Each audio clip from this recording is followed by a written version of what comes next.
Hello, beautiful people, and welcome to Searching for Dragons. I'm Snappy, and I'm joined as always by my co host, Graham. How's it going, Graham? I'm doing good, thank you. How are you?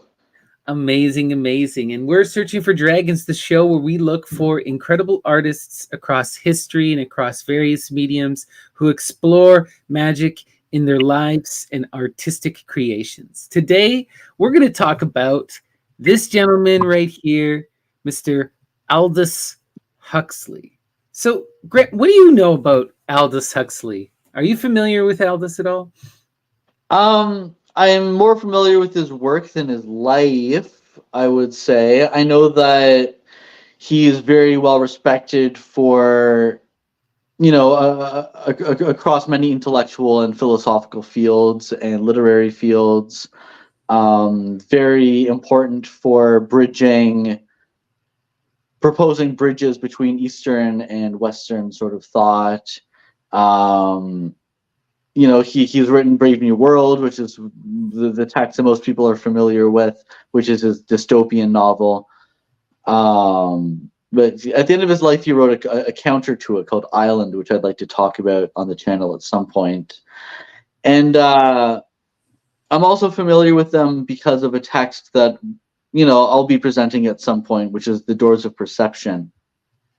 Um, which started, I discovered that during my entheogenic sort of journey back in. Right. So that's interesting because Huxley's a really interesting character. First off, he's born, I believe it's let me just double check. 1894. He dies like 1963. So he lives through both world wars, right?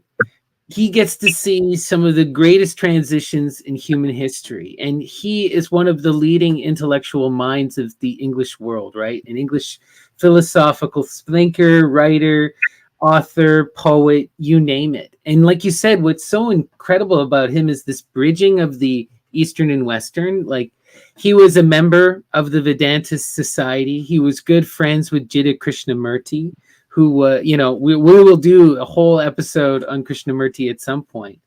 And they both loved each other and also debated each other. So really interesting dialogues between them. But Huxley writes this really amazing book on his idea of perennialism, this which is sort of similar to perennialism, or Sophia perennis, is this idea of this ever blossoming, ever flowing idea of truth that manifests across various cultures and traditions. It's like an intrinsic truth or goodness about reality that unveils itself to people, and he would look for this in every kind of tradition imaginable. And he was like, a lot of that mysticism for Huxley was turned on through the use of entheogens, specifically in the beginning with mescaline, but he experimented with so much. But what's also wild about Huxley is he's not just this he's not someone who just promoted entheogens either. He's highly critical of them, and he was very aware of their potential to cause harm or to control people, as we see in Brave New World. And like, he even saw entheogens as not a end unto themselves, but a means to an end, as a tool to help one along this path of self-realization, to help one to break down barriers that one holds within their mind, to help them open them up and stuff. But you have to be very careful. And this is something we see with a lot of these dragon figures. I want to remind everyone is this idea of dote and antidote that we've talked about, which is, if you're going to engage in any kind of entheogenic mystical practice, you have to be able to balance it to, your specific body. And few people have been able to do this and like maintain that kind of high quality of art and not fall apart.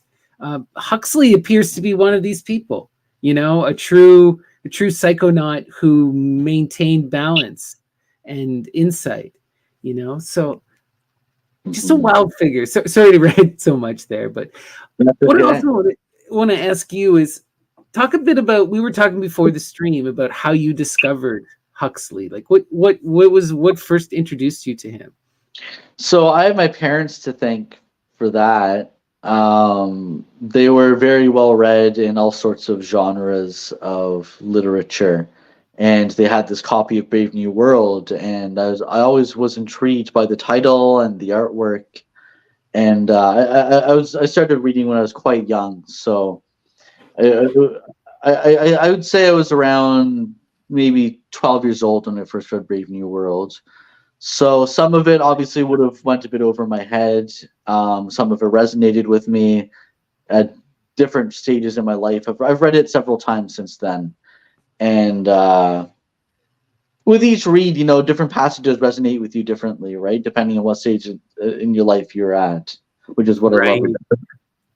My experience with Huxley is similar. I actually haven't read a ton of Huxley.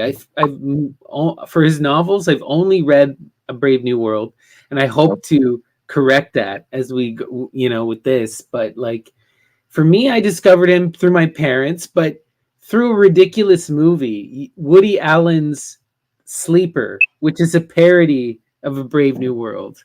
And it's one of the dumbest kind of movies you can imagine. Like, it's about a guy who wakes up in this future society and everyone's enslaved by this orb that keeps them all like stoned and docile. And anyway, Wow.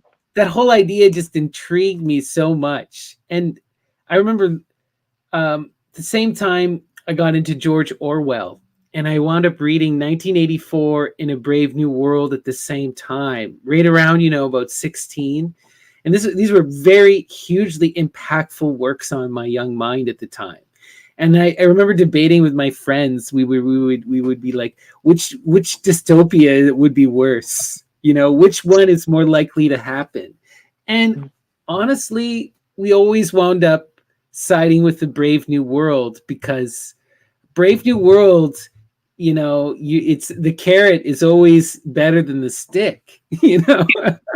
Exactly. We see it. It's easy to be enslaved by the things we desire or by our passions and our base instincts, right? Right. It's easy to be tantalized into an illusion. 100%. We see that all the time. I instantly think of the Rider-Waite tarot card of the devil, where you see the devil and he has Adam and Eve figures on either side, and they appear to be in chains, but when you look, the chains are loose, and they're not really being tortured. They're just kind of bored, and it's like, you can leave at any time, people. You're here of your own volition, and you're miserable about it. Mm-hmm. Wild stuff.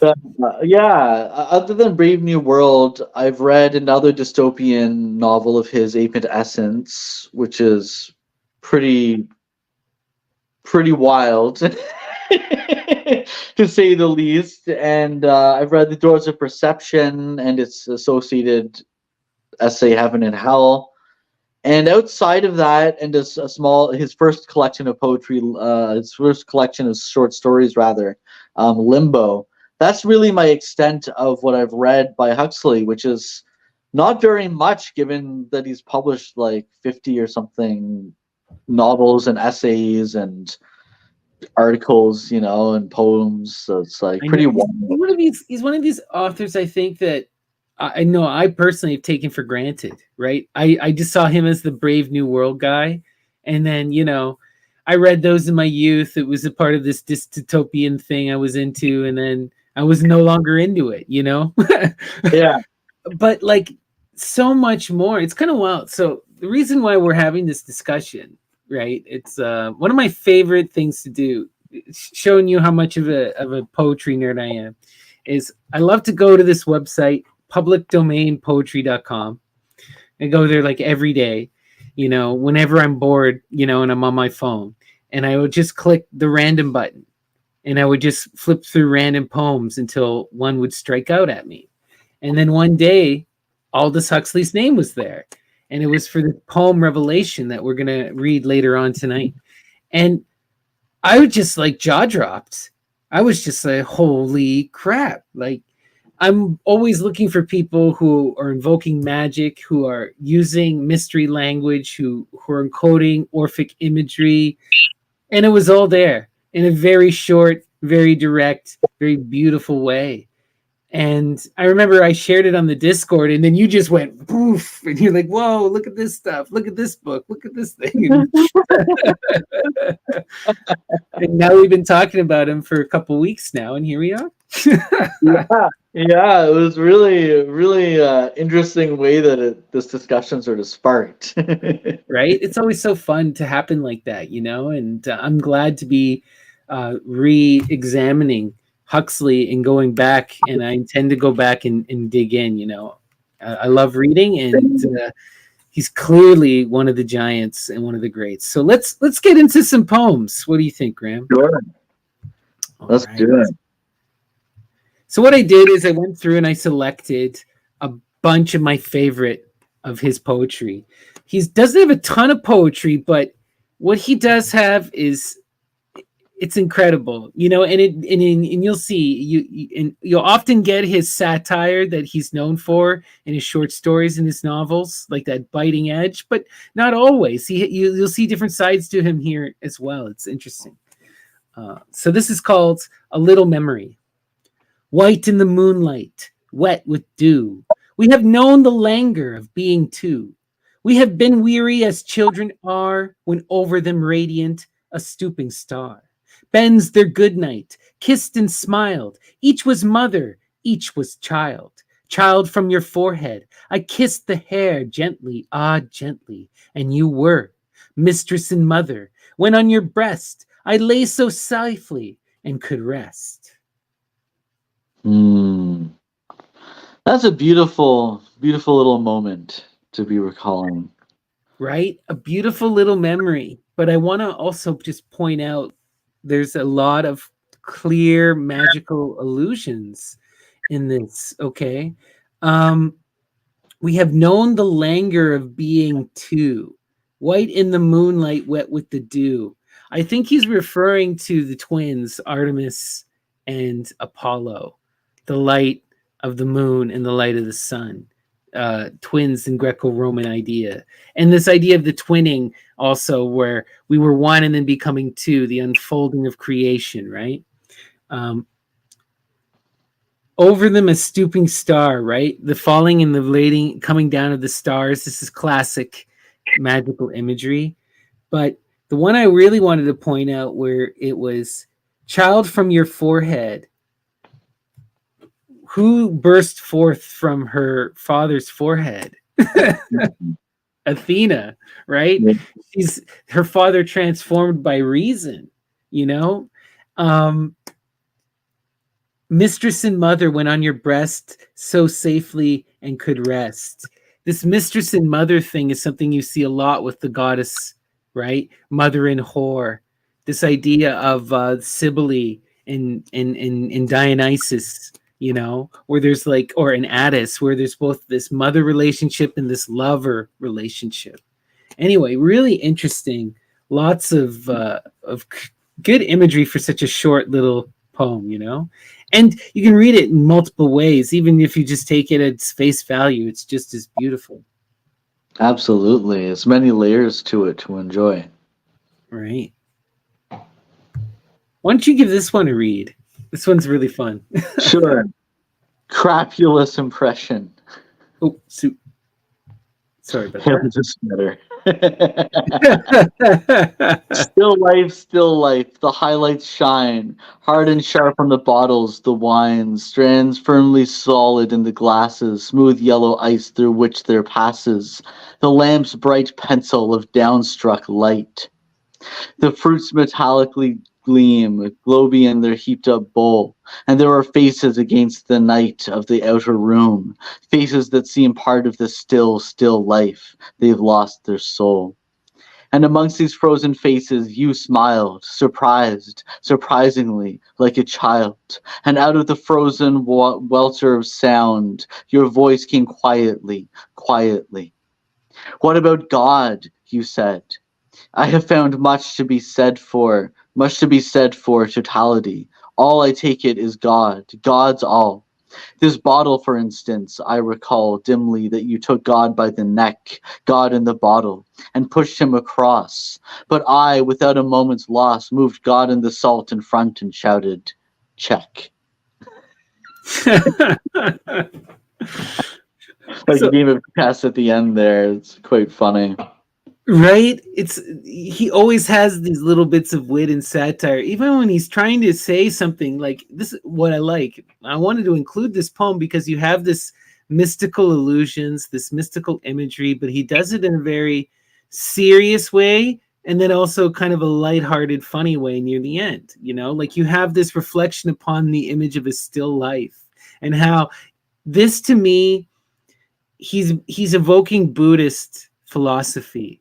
Within Buddhism, there's this idea called of momentariness, that all of reality only exists in fractions of moments of time, and that every new moment is an independent, distinct, and unique, and that there is no true self or true reality, only a collection of moments, you know? Mm. So when he's talking about the still life and reflecting upon this image, and then he's connecting it to the rest of reality, he's kind of bringing the moment together, you know, and he's showing you those deep connections, I think.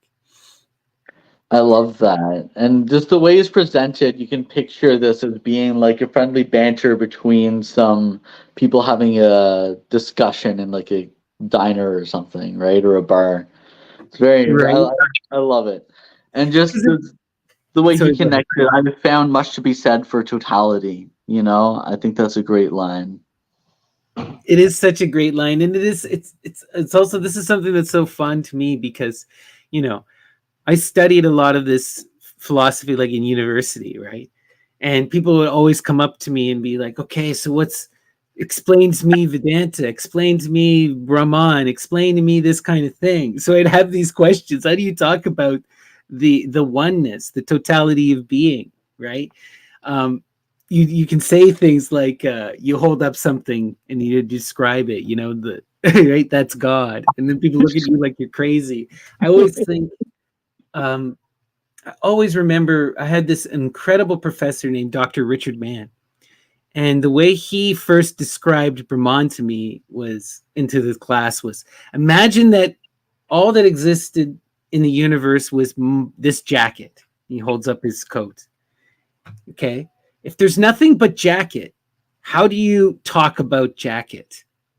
Because think about this. All language requires something to be compared It's with. a comparison, Right? yeah. So all you can say is jacket, jackets, jacket.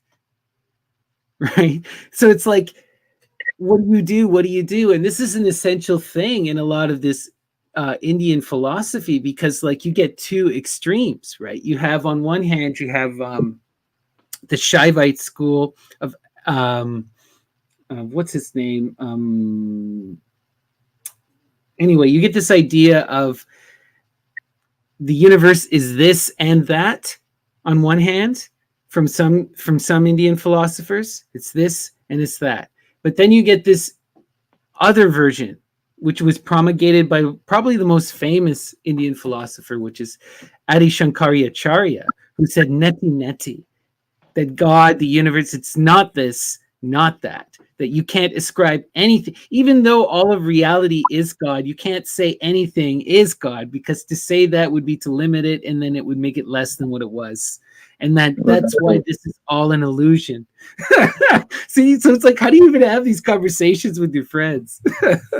Right? And that's why it's a crapulous impression, you know? Indeed.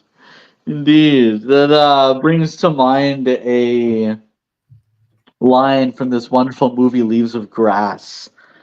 And what was the line? Sorry, I was losing my train of thought here. But oh yeah, he compares divinity to like parallel lines. How it's a concept that exists, but it like true parallelism doesn't really exist in nature. And you can think about it, and you can wonder what it looks like, but you can never actually experience. You can never like actually touch it.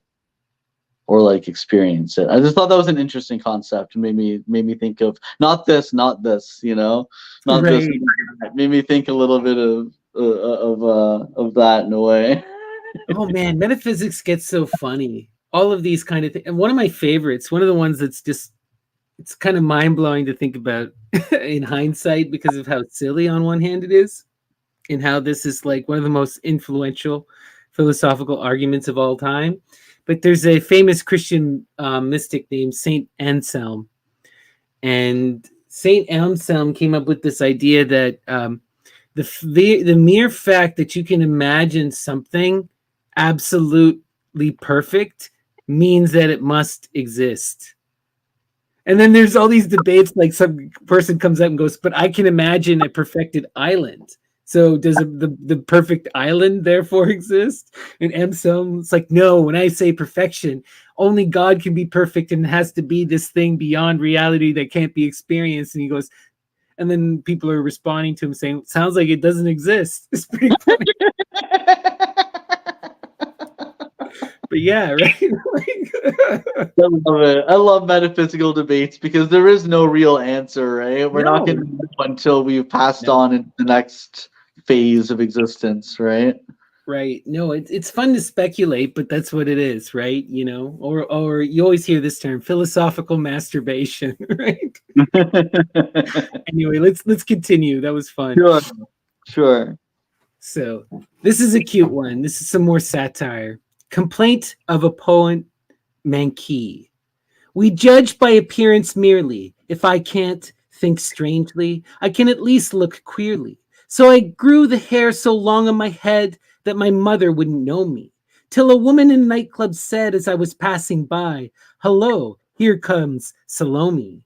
I looked in the dirty gilt-edged glass, and oh, Salome, there I was, positively jeweled, half a vampire, with the soul in the eyes hanging dizzily, like the gatherer of proverbial samphire, over the brink of the crag of sense, looking down from perilous eminence into a gulf of windy night, and there's a straw in my tempestuous hair. And I'm not a poet, but never despair. I'll madly live the poems I shall never write.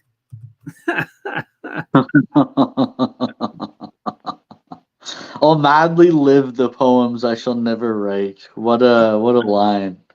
This is such a wild poem, and there's so much magic and transformation and kind of craziness going on for those, again, who know these things. Like, he's talking about he can look queer, right? We know what he's referencing. This would have been tongue-in-cheek in his time, right? Queer was a lot more taboo. So he grew his hair long on his head so his mother wouldn't know me, until a woman in a nightclub said, as I was passing by, here comes Salome. Do you know who Salome is, right? In the Bible? Not super familiar, no. So Salome, or Herodias, is the daughter of Herod, King Herod, in the Bible. Oh, okay. Yes. And this more occurs in the Apocrypha and kind of surrounding stories, though she is mentioned in the Bible, and she is mentioned in Josephus. So she's one of the few characters from the biblical times that, like the times of Christ, Jesus, that we have like clear, definitive evidence for. Salome, real person. Okay. In a lot of the apocryphal legend around this character of Salome Herodias, she demands the head of John the Baptist, right? Oh, yeah. So then Herod goes out and gets John, and they decapitate him. And this allows Jesus to ascend to the position of prophet and become the main person in charge of the movements, and this actually causes a schism. A lot of people don't talk about this, but there was a schism at that time where a bunch of people split and became Johannites, people who still followed John the Baptist but didn't follow Jesus and didn't believe Jesus was the Mashiach. And they're still Johannites to this day. They're kind of like more Hebrew than Christians, but not modern Jews wouldn't recognize them. It's really interesting how all this stuff happens. But they allege that Jesus and in Salome, that was a political coup and an installation. And there's all of this weirdness that's going on there. And Aldous Huxley is a huge fan of Byron and of Oscar Wilde. Oscar Wilde and Byron both wrote about Salome. Oscar Wilde famously wrote a play called Salome, probably, in my opinion, his best work. Real intense magical stuff here.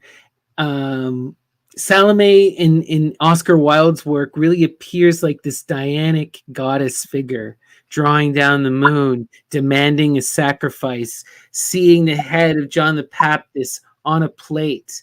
This image is reflective of early mythopoetic images, right? The head of Orpheus upon the plate, delivered to the to the Sibyls on the Isle of Lesbos. Like, there's all kinds of wild magical stuff. So he's alluding to so much here. And then Salome may also be a reference to this Sibyllian kind of cult, this gender transformation cult. There's a lot of accusations with Jesus being a part of one of these mother goddess gender transition cults like Attis, where they're going through these castrations to embody the goddess and draw down her spirit and become like her, So there is even a connection there where they're calling him Salome because he's transitioning into a woman, in this poem.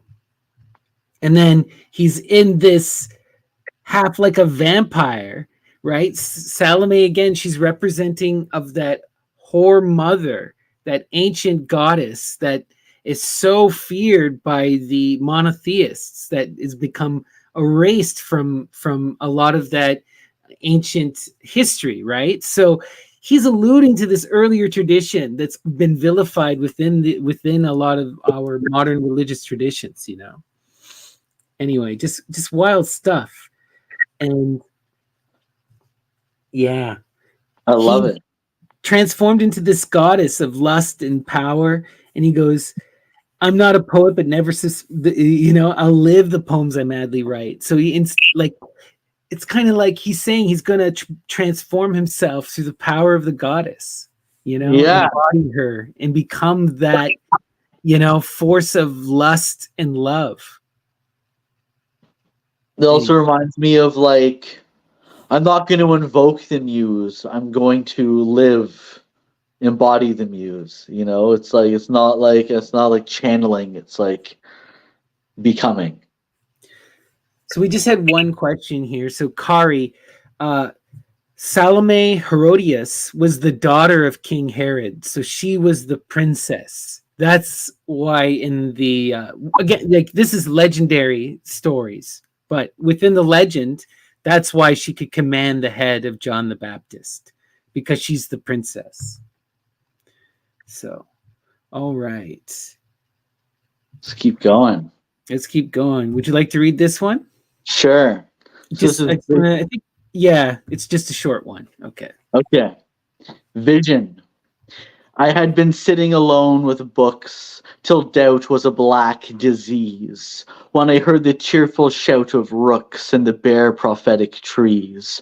Bare trees, prophetic of new birth, you lift your branches clean and free, to be a beacon to the earth, a flame of wrath for all to see. And the rooks and the branches laugh and shout to those that can hear and understand. Walk through the gloomy ways of doubt with the torch of vision in your hand. So what do you think of this one?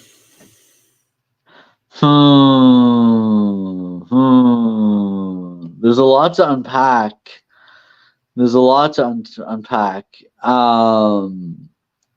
This walk through the gloomy ways of doubt with the torch of vision in your hand. This reminded me of a line from a song by this band, this band Thief. It's like a trip hop artist, and he says, "The light that you're searching for is the light that you're searching with." And this line really reminds me of that, of like, sports, we become lost and sick searching for the answer and searching for solace, but the answer is really right there in front of us the whole time, right? It's within us. Absolutely. So there's a lot though in this poem that's Orphic Vox, and there's so Yeah, much in I can this see one that. that Just needs to I be. wouldn't be able to pick it apart as well as you can. No, for sure. No, what you're saying is amazing, and I love it. And that's here's the thing with any good poem, it's going to have multiple metaphoric layers. Okay. And is it intended? The answer is always yes. Makes it more fun. Anyway, I'm just so goes.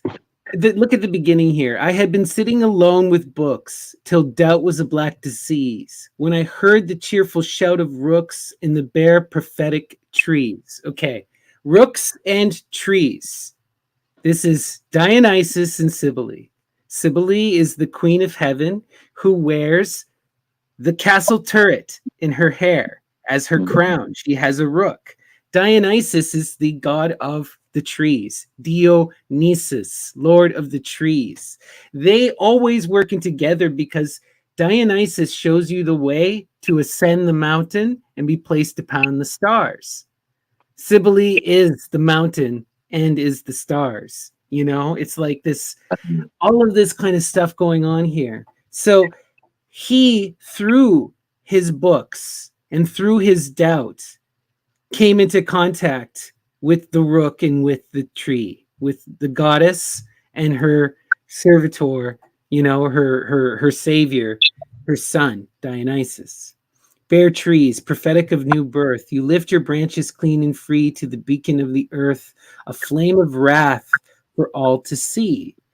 So this is again talking about this idea of shining a light and creating torches. This is a very common image within Hellenistic paganism.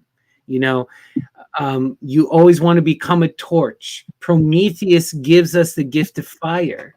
And then the gods of wisdom are the light bearers. You know, gods like Apollo, Dionysus, Artemis, Hecate, Demeter, right?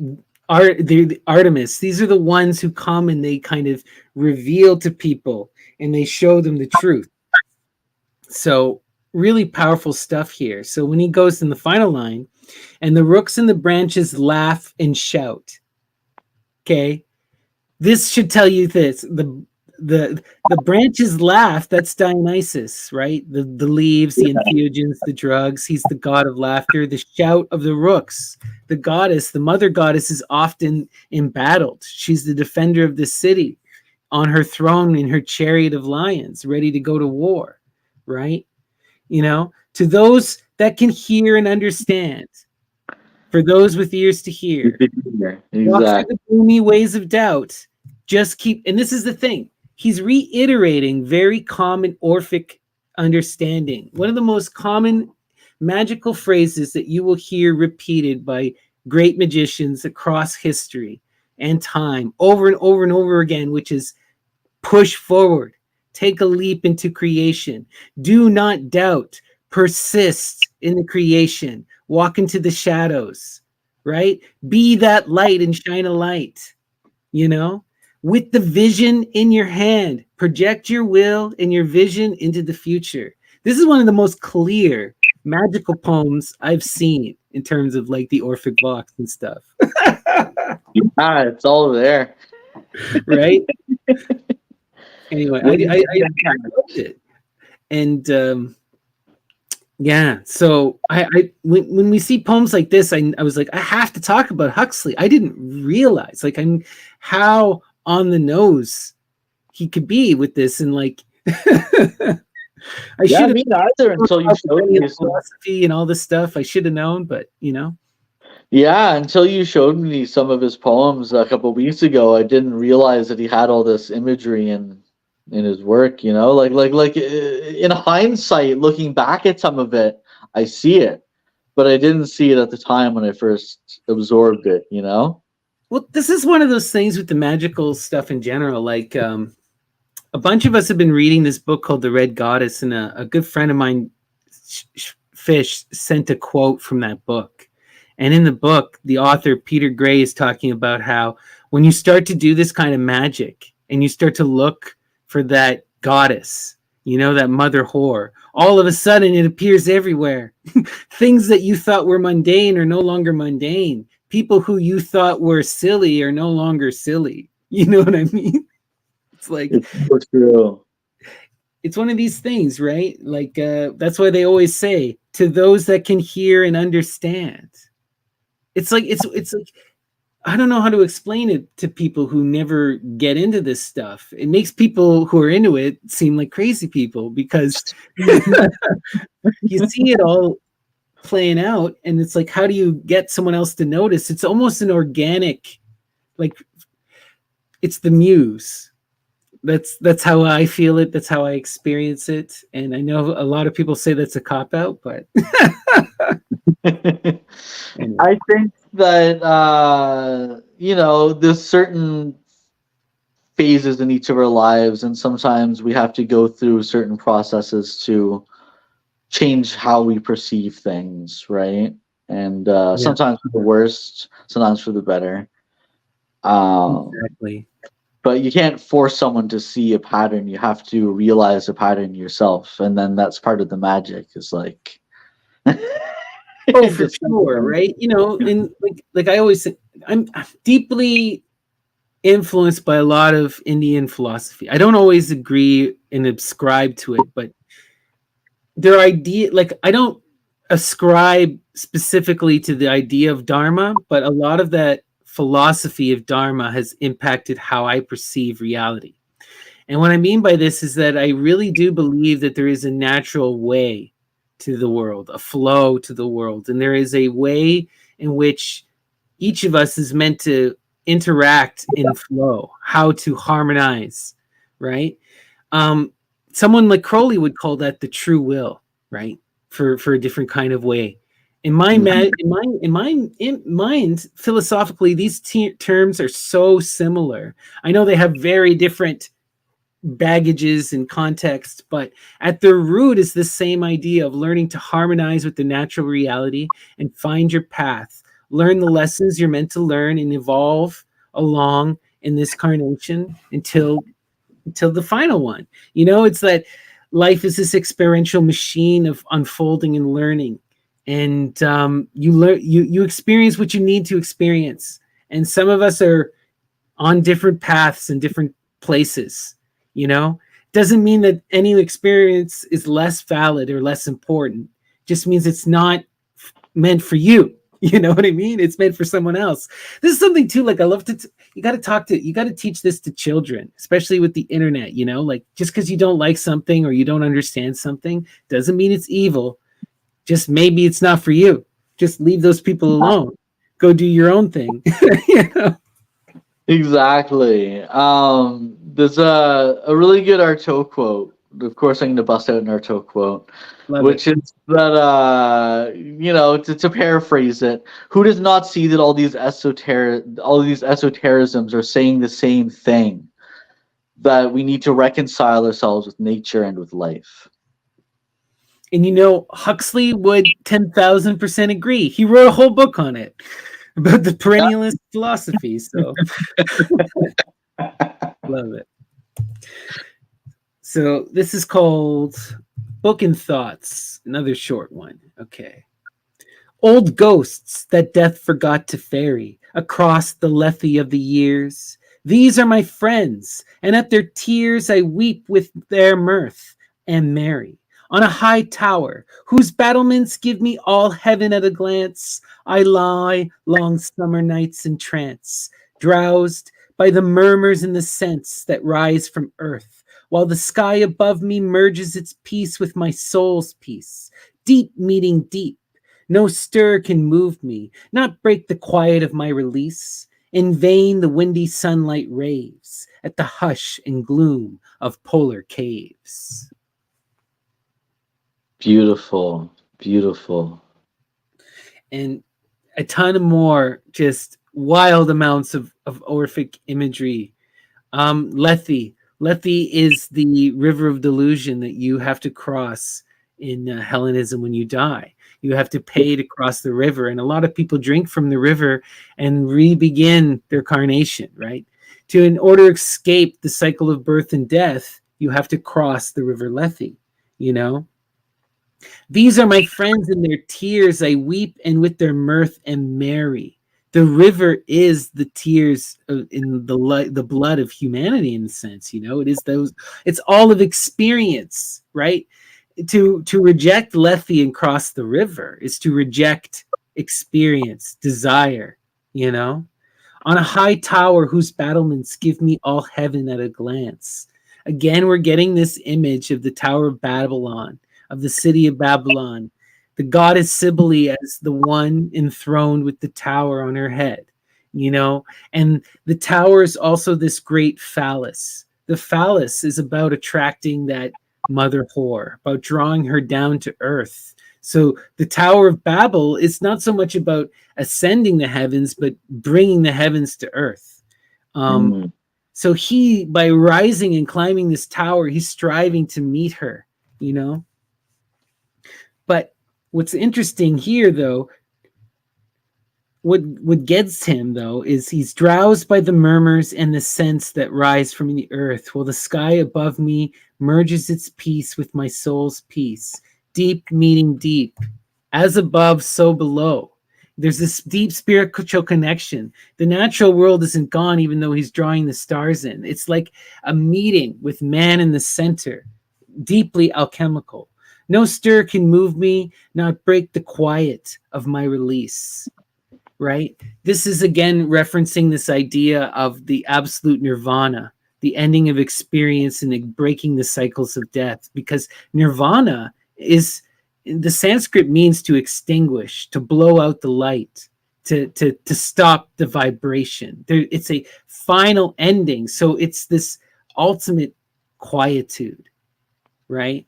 In vain the windy sunlight raves at the hushed in gloom of polar caves. So we're getting the juxtaposition here between the Apollonian and the Dionysian. This is the polar skeptron, the polar scepter, right? A constant image we see in the Hellenistic kind of stuff where you're trying to flip the poles between the Dionysian, which is young and wild and frenzied, and the Apollonian, which is refined and beautiful, but also restrictive, you know? And it's these two kind of forces. The raving sunlight is that Apollonian brilliance that strive for beauty. The hush and gloom of the polar caves is that Dionysian, you know, wildness, the stagnation. Anyway, beautiful stuff. I love it. What do you think? I don't think anything else needs to be said about this one. I think you picked it apart quite well. I'll read this next one. Yeah. Doors of the temple. Many are the doors of the spirit that lead into the inmost shrine, and I count the gates of the temple divine, since the God of the place is God indeed, and these are the gates that God decreed should lead to his house. Kisses and wine, cool depths of thought, youth without rest, and calm old age, prayer and desire, the lover's and mother's breast, the fire of sense and the poet's fire. But he that worships the gates alone, forgetting the shrine beyond, shall see the great valves open suddenly, revealing not God's radiant throne, but the fires of wrath and agony. Wow. What's your initial thoughts here? That's a poem.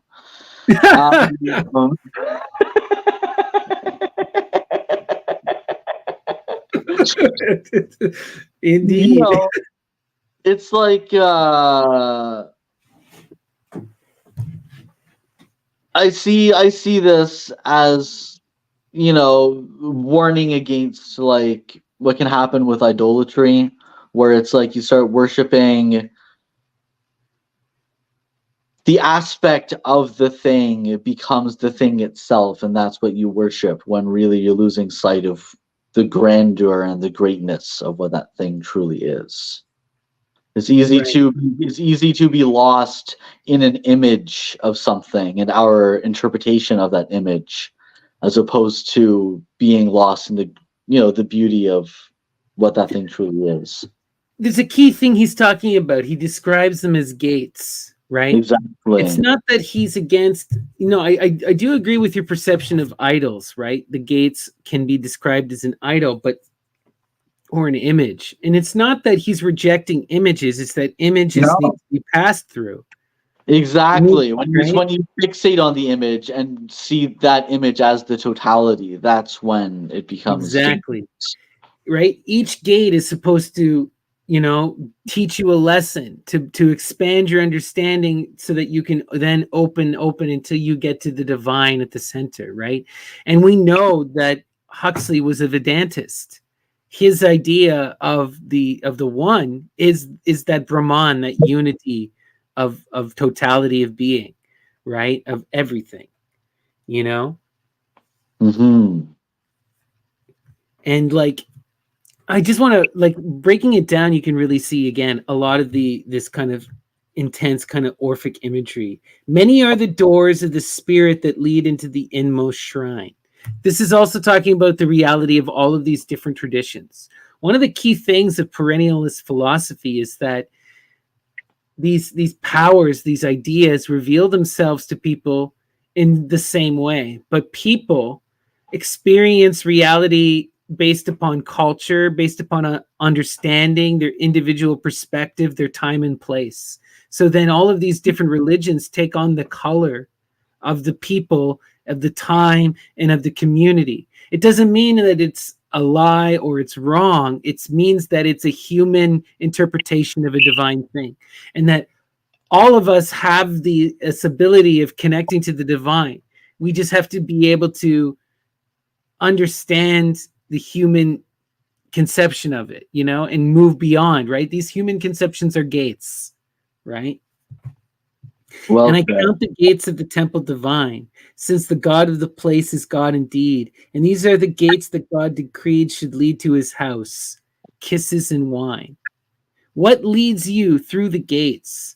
Love and entheogens, love and worship, love and ecstasy, right? It's those experiences of transcendental bliss, right? And you have to push yourself, right? When he says the wine, we know that Huxley is critical of drugs, even though he did use them himself. But he means that experience that is obtained from the entheogen. Whether you don't need to do it through entheogens, you can do it through prayer or music or dance or sex or meditation. But you need to have that ecstasy, Cool depths of thought, youth without rest, and calm old age, prayer and desire, the lover's and mother's breast. Again, we're getting this imagery of that lover mother, that right, the mother whore, the fire of sense and the poet's fire.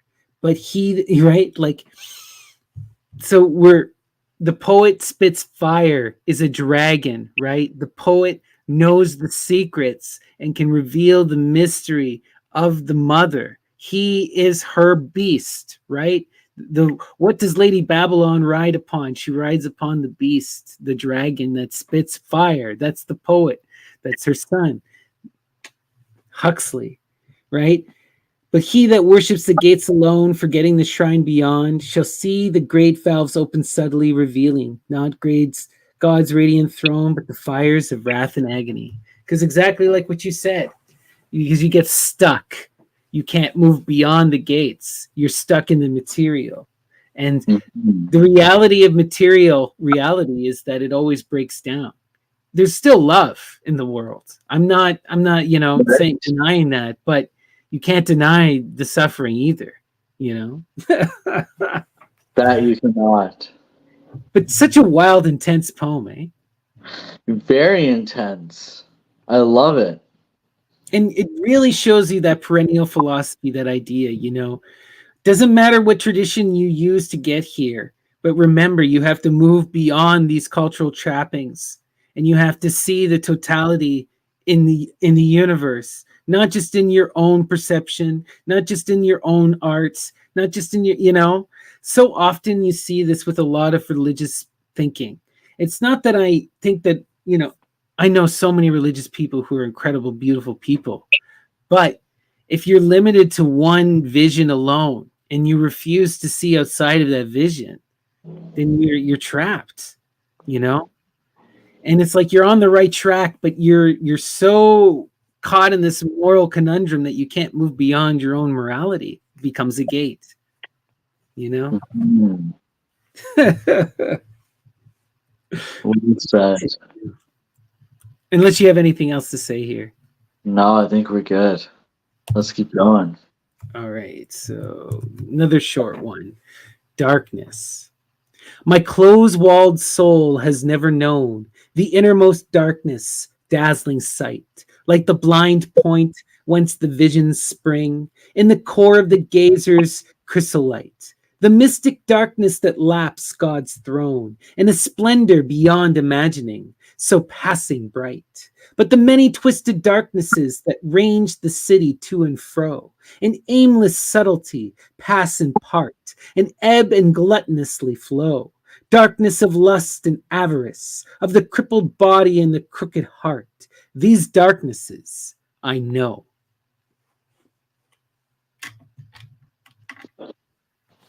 Damn.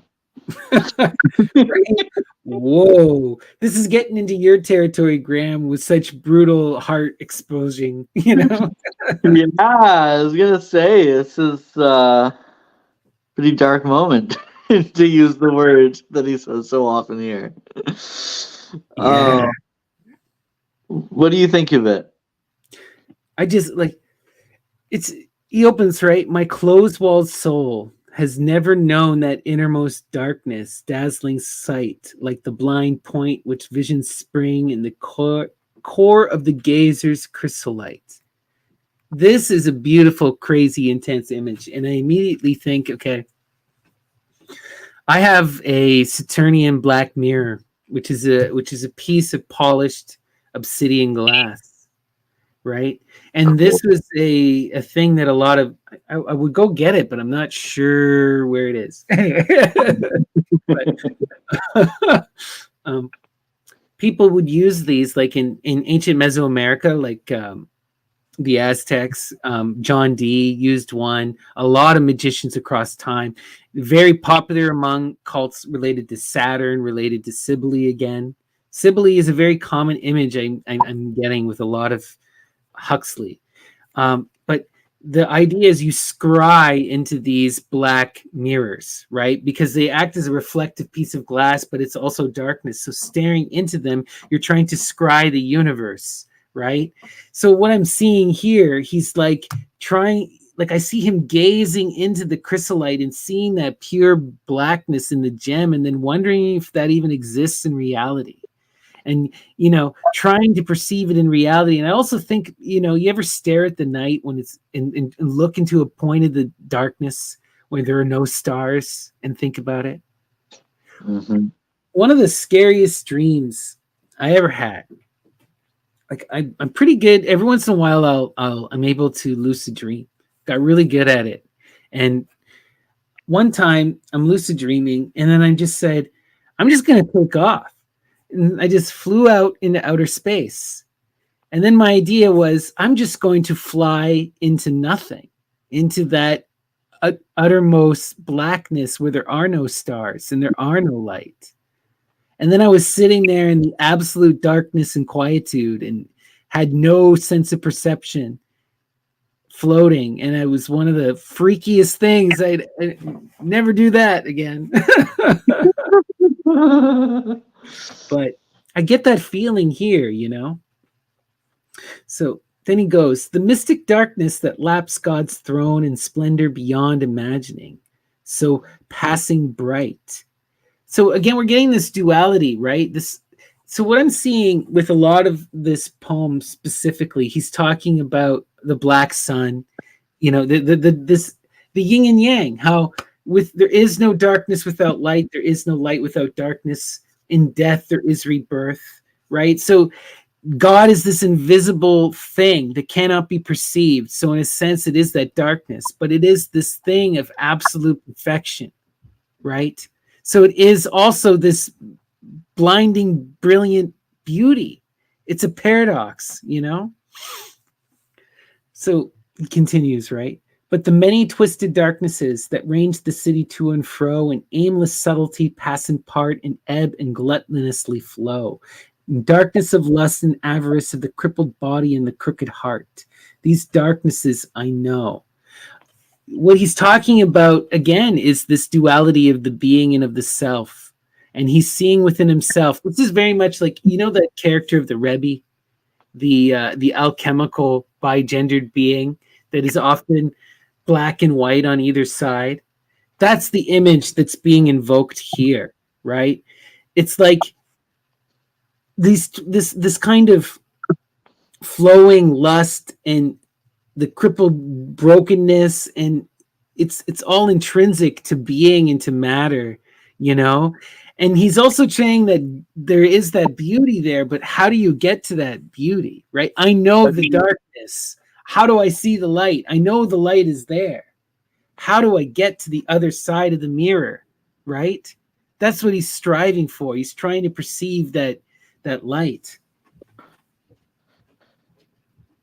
I see it almost as like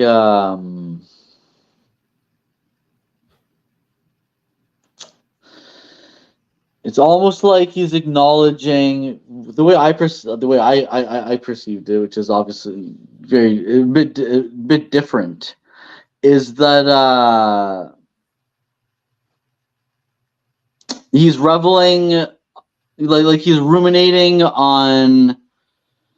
Like I think in the first passage he's talking about the cosmic womb, you know, like the nothingness from which all things spring, and he's musing on this darkness. But then he switches to like the cruelty of existence, and it's like from this womb of darkness comes great beauty, but also suffering. Yeah, right. It's that duality. Yeah. You know, love and death, they're intrinsic. This is that grand paradox of, right, it's like when you really look at a lot of the classic mythologies, one of the most common themes for many different stories told in many different ways is this idea that the one becomes many so that it can know. And to know means knowledge, but it also means lust and sex and love. It means that that all encompassing knowledge, to know, right? And it's that, but there's this paradox that happens when the one rips itself apart to become the many, to know itself. Now there is separation and distance, right? And that's that distance and separation that causes suffering. You know, and that suffering can only end when there's comes together and there's a knowledge again. There's a coming together. But when you come together, that knowledge can no longer exist in the one. So it's this paradox. When you get to the one rips itself apart so it can know. But then when it's the many, it comes together to know itself. And, you know, it's this constant dance, this constant struggle. Yeah. I definitely see that, what you're saying too. And I was mostly saying that. I was just highlighting some images, but wildness. Yeah, definitely. Let's continue. Sure. So this is another short one, if you'd like to read it. Sure. On the bus. Sitting on the top of the bus, I bite my pipe and look at the sky. Over my shoulder, the smoke streams out and my life with it. Conservation of energy, you say. But I burn, I tell you. I burn. And the smoke of me streams out in a vanishing skein of gray. Crash and bump, my poor bruised body. I am a harp of twittering strings, an elegant instrument, but infinitely second-hand. And if I have not got phthisis, it is only an accident. Droll phenomena. What do you think? A bit of his wit kind of coming in, his fancifulness coming in through here. I I just love, love this image of him sitting on the bus, smoking yeah, his fucking pipe, going "burn, fucker, burn." burn. I tell you, I burn. The smoke streams out, and my life with it. It's like, wow, what an image. And this, like, I am a harp of twittering strings, an elegant instrument, but infinitely secondhand. That reminds me of, like, yeah, as you always point out, like, you need the music to connect to the divine, right? And so he's this instrument for the muse, but he's infinitely secondhand. He's Yeah, like I'll conjure a god, but it won't be a great one. I'm a harp of twittering of twittering strings. All I make are the most obnoxious ditties that no one even wants to follow. Yeah, yeah. And if I have not got phthisis, it is only an accident. What is phthisis? I want to look this. I forgot to look that up. What is phthisis? Recognize the word pulmonary tuberculosis or a similar progressive wasting disease. So that's what it's about. This is him getting upset at himself for enjoying his pipe. He knows Wow. it's killing himself. He knows it's hurting himself, and he's laughing at it. It's a droll phenomenon, right? Burn, I tell you, I burn. I enjoy this. Is it killing me? Yes, but it's also bringing me relief. Right? From the pain of daily life, I'm stuck here on this bus that's bruising my body. Why can't I just have a smoke? Yeah, I love it. Yeah, cute. All right. The life theoretic. While I have been fumbling over books and thinking about God and the devil and all, other young men have been battling with the days, and others have been kissing the beautiful women. They have brazen faces like battering rams. But I, who think about books and such, I crumble to impotent dust before the struggling. And the women palsy me with fear. But when it comes to fumbling over books and thinking about God and the devil and all, why, there I am. But perhaps the battering rams are in the night of it. Perhaps God knows. Wow. I I love often, this. Sorry, go ahead.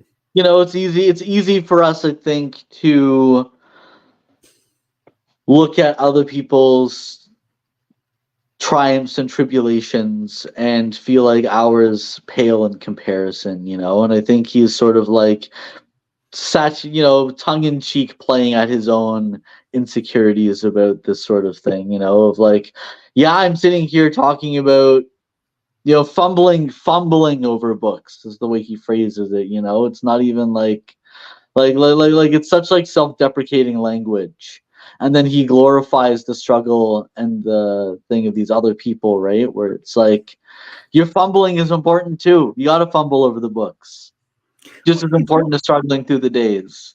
It's also, I keep thinking of this image, right? We've all met these people who are brilliant in their fields. Whatever their field is, whatever their point of interest is, they are, giants, right? But then you take them and you put them in an average situation, with normal people living, and they are beside themselves. They are fish out of water. And that's what I see him thinking. He's like, yeah, I've lived this theoretical life, and I know all this deep philosophy, and I've been praised, and people respect me for it. But could I have a conversation with the pretty lady at the cash register, or in the grocery store? Probably not. I'd look like a total buffoon. Could I just go about a regular daily life have a wife and kids and engage like that? No, and it's like, I don't think he's putting those things down. I think he's more putting, like you said, he's putting himself down. He's reminding, it's like, I lived this life and for it gained this knowledge, but at the expense of what? Everything is always at an expense, There's always a cost. And it's like, yeah, you go and you live that theoretical life. You don't have time for women and other things. And then all of a sudden You don't have the skill to be the life of the party, and you look like the weirdo who's fumbling with books. Yeah. But I like weirdos fumbling with books. Huxley is Yeah, hang with important. Gotta have the weirdos fumbling over books. It's essential. right?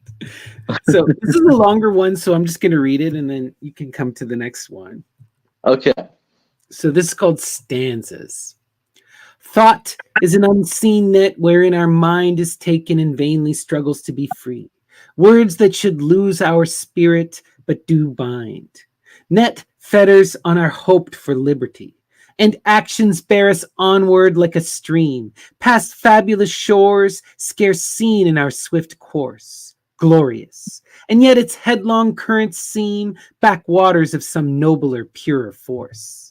There are slow curves, more subtle far than thought, that stoop to carry the grace of a girl's breasts, and hanging flowers so exquisitely wrought, in airy metal that they seem possessed of souls. And there are distant hills that lift the shoulder of a goddess towards the light, and airy trees, sudden and sharp and swift, piercing the spirit deeply with delight. Would I might make these miracles my own, like a pure angel, thinking color and form, hardening to a rage in a flame of chiseled stone, spilling my love like sunlight, golden and warm, on noonday flowers, speaking the song of birds, among the branches, whispering the fall of rain, beyond all thought, past action and past words, I would live in beauty, free from self and pain. Beautiful poem. Beautiful. What do you think? What do you think of this? So this one for me, I chose this one because I really thought it really connects to this goddess, the goddess as this, right? Like he's talking about his thoughts and his desires basically as deity. In a lot of this, thought is an unseen net wherein our mind is taken and vainly struggles to be free. Words that should lose our spirit do but bind new fetters on our hope for liberty. So I get this image we have of a lot of these goddesses, these virgin heroes who defy, who are sacrificed in the pyre, or who are these powerful mothers or these powerful warriors, these saviors, Actions bear on us like a stream, past fabulous source, scarce and sweet in her swift course, glorious, and yet its headlong current seem backwards of some nobler, purer force. He's talking about the ebb and flow of time, right? The river of the universe, this force that's constantly pushing us forward. And it may seem noble, but noble actions, it doesn't matter. Everything gets steamrolled in the force of this wave, of this ever-turning current, and of the need to survive, right? There are slow curves, more subtle far than thought, that stoop to carry the grace of a girl's breast, and hanging flowers so exquisitely wrought in airy metal that they seem possessed of souls. Like, I think what he's getting at here is that, like,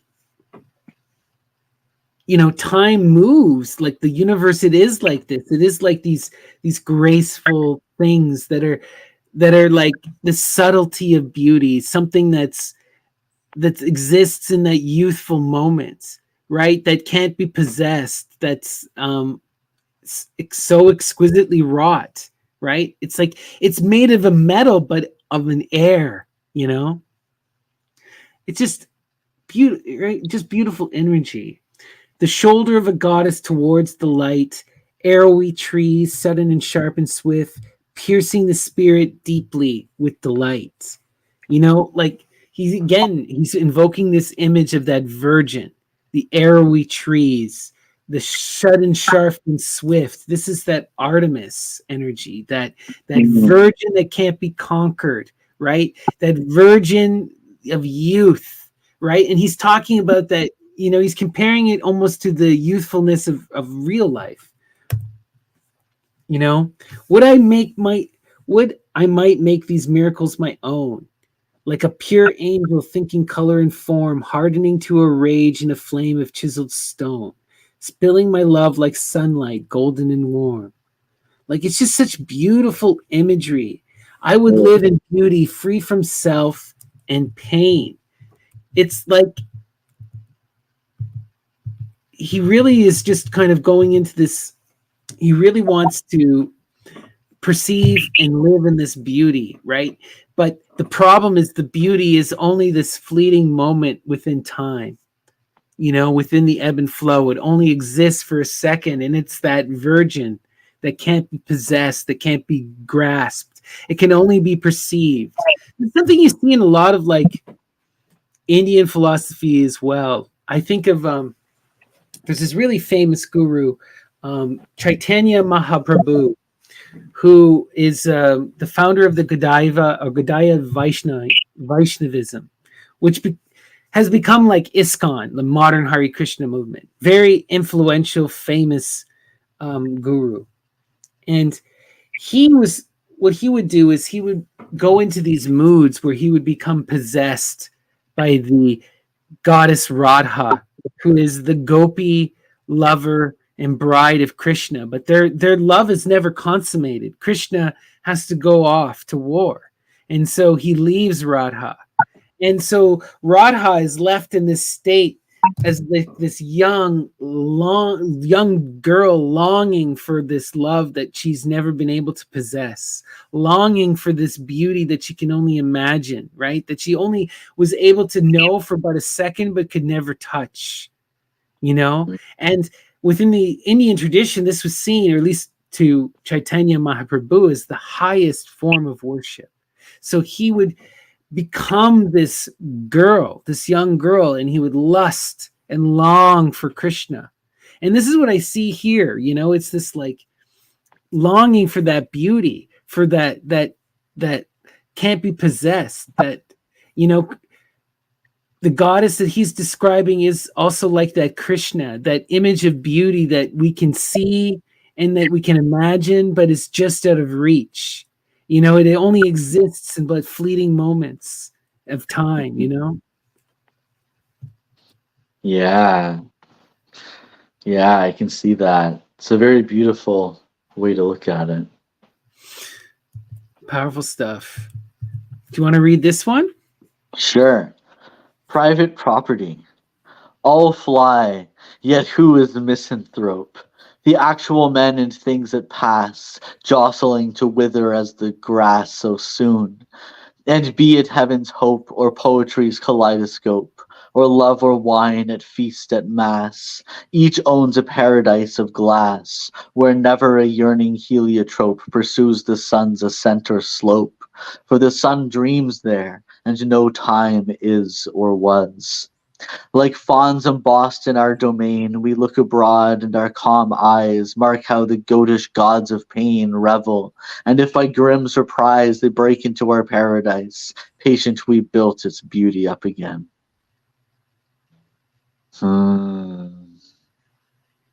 What do you think? Just beautiful. I mean, some obvious mythical imagery in the second poem with the fawns and the goatish gods of pain and how they revel, right?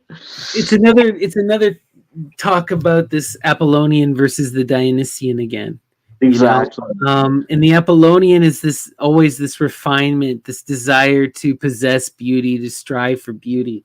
But we have to remember that that's striving for beauty and for pleasure and for art. On one hand, it's this incredible magic that we all seek to do it, but what does it do? It makes private property, right?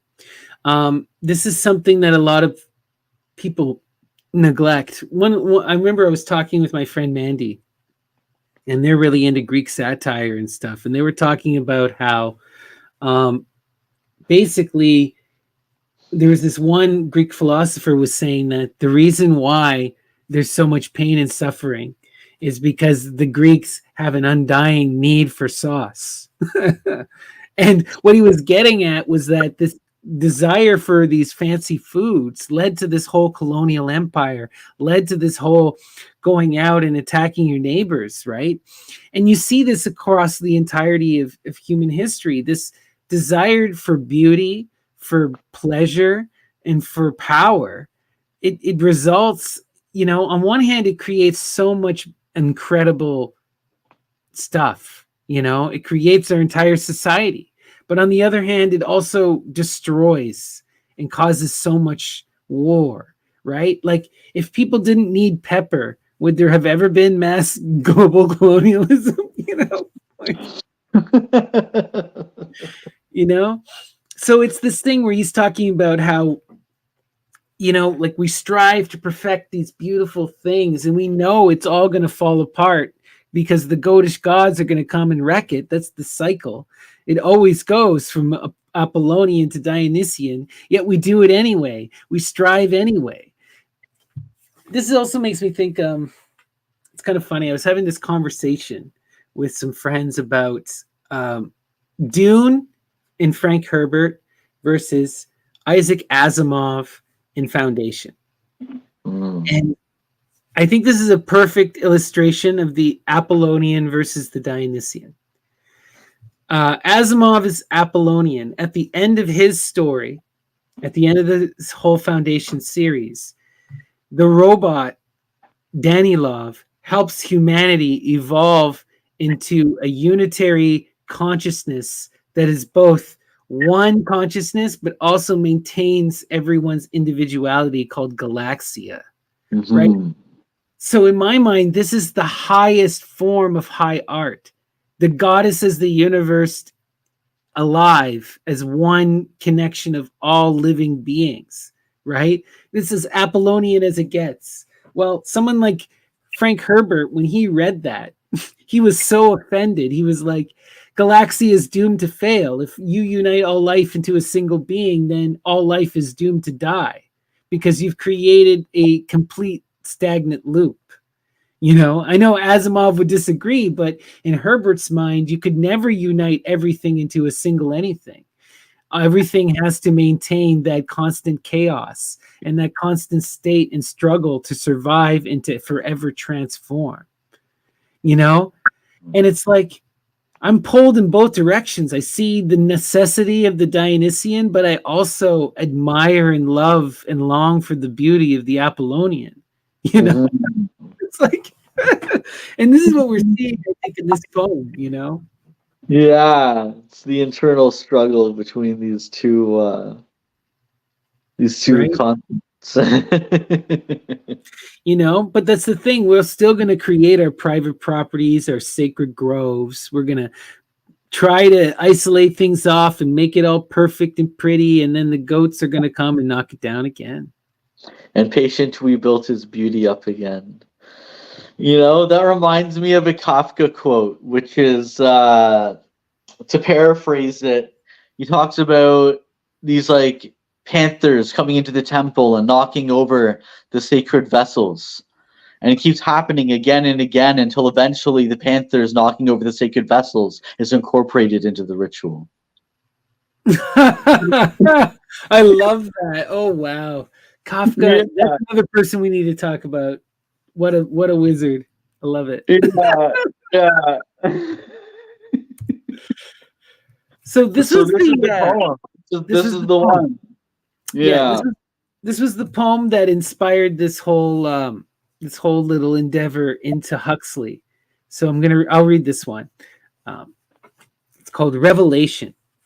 At your mouth, white and milk-warm sphinx, I taste a strange apocalypse. Your subtle taper fingertips weave me new heavens, yet methinks I know the wiles of each inks that brought me passionate to your lips. I know you bear as laughter strips your charnel beauty, yet my spirit drinks pure knowledge from this tainted well, and now hears voices yet unheard. Within it and without it sees that world of which the poets tell their vision in the stammered word of those that wake from piercing ecstasies. So, wild poem, beautiful revelation, right? Revelation, a revealing to show you the trueness of the image, right? At your mouth, white and milk-warm sphinx, I taste a strange apocalypse. What is the essence of this sphinx, right? In the Greek tradition, the sphinx is mostly associated with the story of Oedipus, right? The sphinx is this monstrous figure who guards a temple, and she consumes and destroys the land all around her, and none can stop her because they cannot answer her riddle. She is this lion with wings, but with the face of a beautiful woman. You know, and a lot of scholars connect this idea of the Sphinx to the Medusa, to this Bronze Age feminine mother cult that was supplanted by the Olympians.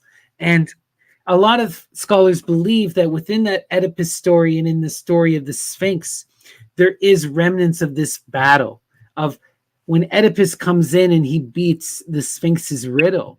And in some of the stories, he kills her, and some she throws herself off a cliff, and some she eats herself alive. But there is a setting up of a new order. There's a destruction of that monstrous feminine, and there's a replacing with the patriarchal rule of man and reason and kings that comes in, you know? And what I'm seeing here is I think that this poem specifically, the Sphinx is kind of a very common image within decadent poetry. We've talked a lot about people within the decadent movement, people like J.K. Huysman or Lord Byron or what's his name? Oscar Wilde. Oscar Wilde is a perfect example because he writes about the Sphinx in this very decadent way of, and what the decadent movement was doing was they were trying to show the collapse and decay of society and focus on the ugly and the evil and the dark and the forgotten, and through fixation on that reveal the beauty of it, you know, to show the truth of these images and what's happening. So I think what we're having here is that with this Sphinx and with the revelation, with this apocalypse, is that we're having this decadent moment. We're having this exploration of these darker themes, but they're about this revealing of a truth, of a natural beauty, of a reimagining of this monstrous image into something beautiful, you know? As he continues, your subtle taper fingertips weave me new heavens, yet methinks I know the wiles and each angst that brought me passionate to your lips. I know you bear laughter strips, your charnel beauty, yet my spirit drinks. So there's like this desire, right, for this thing that is dangerous, and he thinks he knows better and he can understand it. He can gaze. He's almost using the Sphinx as like an abyss allegory, as this monstrous other. But I know you, I can describe you, right? I know what the Sphinx looks like. I know your riddles, you know. I know you bear as laughter strips, right? I can laugh at you and see the absurdity. You're just some silly myth, right? Yet my spirit drinks in this image. Yet there's something profound behind the mystery here that I can't take my eyes off of, right? Pure knowledge from this tainted well, and now hears voices yet unheard. Within it and without it sees. That world of which the poets tell their vision in the stammered word of those that wake from piercing ecstasies.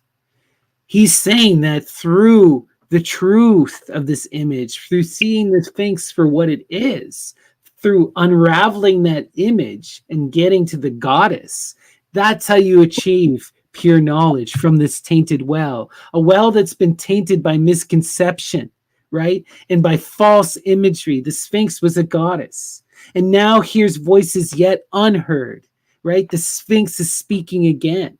Within and without it sees that world of which the poets tell, the vision in their stammered word, right? He's referencing all the poets of the past who've talked about these goddesses, these nymphs, these Sphinx, of those that wake from piercing ecstasies. This is about using that poetry to engage the muse, to see her for what she is, to engage with the image, even if it's ugly and monstrous like the Sphinx, and through it come out that ecstasy.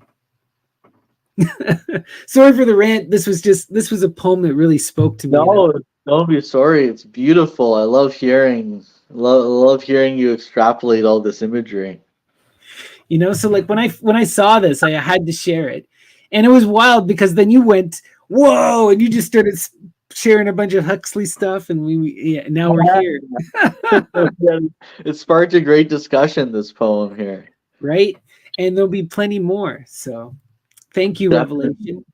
Your beautiful piece.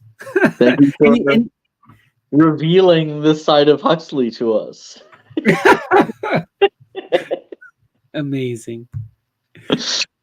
Okay, so this is a really short one. You want to read it? Sure, I'll read this. In uncertainty to a lady.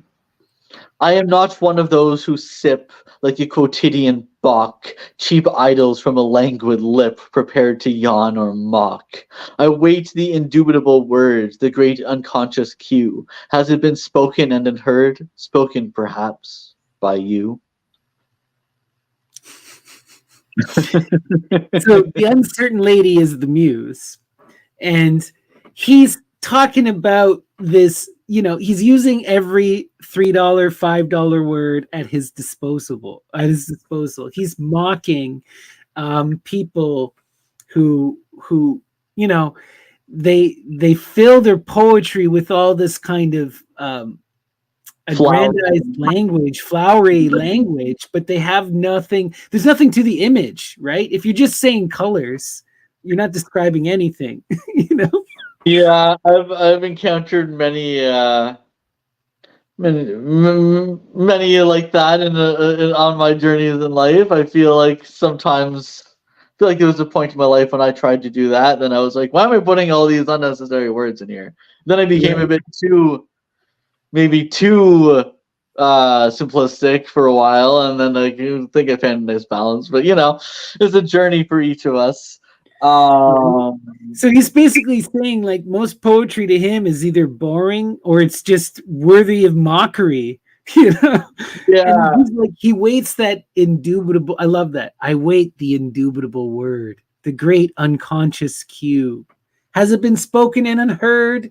Spoken perhaps by you? Like the music has already been spoken, but we didn't hear it. Too busy flaunting our fancy words. Yeah, to see the true image. Yeah. I love it. Cute, eh? Yeah. So this one's called Poem. It's a bit of a longer one. So, yeah. Okay. Poem. Books in a colored skein of thoughts were mine, and magic words lay ripening in my soul, till their much whispered music turned to wine, whose subtlest power was all in my control. These things were mine, and they were real for me, as lips and darling eyes in a warm breast, for I could love a phrase, a melody, like a fair woman worshipped and possessed. I scorned all fire that outward of the eyes could kindle passion scorned, yet was afraid. Feared and yet envied those more deeply wise, who saw the bright earth beckon and obeyed. But at a time when, turning full of hate and weariness from my remembered themes, I wished my poet's pipe could modulate beauty more palpable than words and dreams. All loveliness with which an act informs the dim, uncertain chaos of desire is mine today. It touches me. It warms body and spirit with its outward fire. I'm mine no more. I have become a part of that great earth that draws a breath and stirs to meet the spring. But I could wish my heart were still a winter of frosty gossamers. Mm-hmm. So yeah, a lot going on in this poem. It's like, I just really like this imagery of the magic words ripening his soul. So this is really all about a celebration of the poetic word and of the magic of poetry itself. Words that lay ripening my soul till their much whispered music turned to wine. So even because often when you read poetry, you whisper the tune in your head, right? It's not a song to be shouted. But it still creates this wine, right? It creates that image, that beauty that creates that ecstasy. It brings you to those high places. Whose subtlest power was all in my control, because you're the reader, you're the one who engages. It's like poetry is a wine that you can't become drunk on. These were mine, and they were real for me as lips and darling eyes and a warm beast. For I could love a phrase, a melody, like a frame, fair woman worshipped and possessed. His poems were his, and they're real, and they were like a lover. They're like a phrase, a melody, something to be worshipped and held. Like such powerful image. I scorned a fire that outward the eyes could kindle passion. Scorned yet was afraid, feared and yet envied those more deeply wise who saw the bright earth, beckoned and obeyed. So what he's saying is that he's so caught up in the muse. He's so in this kindle of the passion that it's almost terrifying, and he envied those who could see things for what they were and not get caught up in that passion. So that same thing that allows him to create the poetry in one essence causes all of this anxiety for the man, But a time came when, turning full of hate and weariness from my remembered themes, I wished my poet's pipe could modulate beauty more palpable than words and dreams. So there is a certain limitation in the poetic word, right? It's still poetic word, and he puts all this effort, and he's thinking, and he's using these drugs, right? Like the pipe, and he's engaging in this, but it's still just words. All loveliness with which an act informs the dim uncertain chaos of desire is mine today. It touches me. It worms body and spirit with its outward fire. That's the essence of poetry. All loveliness. Learning to appreciate and adore. That's the muse, right? That's an act which informs the dim, uncertain chaos of desire. Like that's such a great fucking line. And it's this loveliness that causes him to want to engage with it through this poetry. I am mine no more. I've become a part of that great earth that draws a breath and stirs to meet the spring. But I could wish my heart were still a winter of frosty gossamers. And this is because, again, like the poetry is this overwhelming thing. He gets so caught up in the lust and passion that he almost wishes that he could be that more reserved person who can take a step back and see things clearly. But poor Huxley, that's not for him. But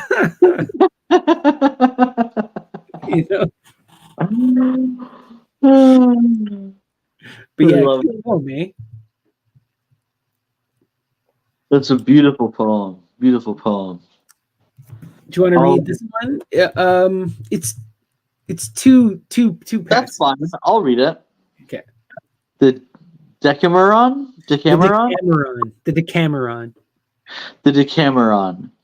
Noon with the depth of shadow beneath the trees, shakes in the heat, quivers to the sound of lutes. Half shaded, half sunlit, a great bowl of fruits glistens purple and golden. The flasks of wine cool in their panniers of snow, silks muffle and shine. Dim velvet, where through the leaves a sunbeam shoots, rifts in a pane of scarlet. Fingers tapping the roots keep languid time to the music's soft, slow decline. Suddenly from the gate rises up a cry. Hideous broken laughter, scarce human in sound, gaunt clawed hands thrust through the bars despairingly, clutch fast at the scented air, while on the ground lie the poor plague-stricken carrions who have found strength to crawl forth and curse the sunshine and die. Wild, eh? So the Decameron, this is a reference to a really famous book by an Italian author in the Renaissance named Boccaccio. Boccaccio is certainly a dragon. Like beyond a shadow of a doubt. The Decameron is one of the first works written in the Italian vernacular, and it was really famous for talking about the lives of like real people. It was very like in people's real language, and it dealt with the realities of what it was to be a working class person in the Renaissance, early medieval age or late middle ages, you know. So what I'm seeing here with this is like he's showing us this beautiful image of, but also the thing with the Decameron is it shows you the love and the pleasantry that people could have in the time like the Middle Ages, but there's still all that darkness. And I think that's the essence of this poem.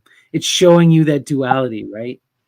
Noon with a depth of shadow beneath the trees, shakes in heat, quivers to the sounds of lute. Half shaded, half sunlit, a great bowl of flutes, glistens purple and golden. The flasks of wine cool in their panniers of snow, silks muffle and shine. Look at this, what he's getting at. Half shade, like deep shadow beneath the trees shakes heat in the sound of noon, right? It's always in the middle. Half light, noontime. Shadow beneath the trees, half shaded, half sunlit, you know? Purple and golden flasks of wine. They're engaged in this kind of leisurely activity, even though they're in this, you know, in this reality. Dim velvet, where through the leaves a sunbeam shoots, rifts in a pane of scarlet, fingers tapping the roots, keep languid time to the music's soft, slow decline.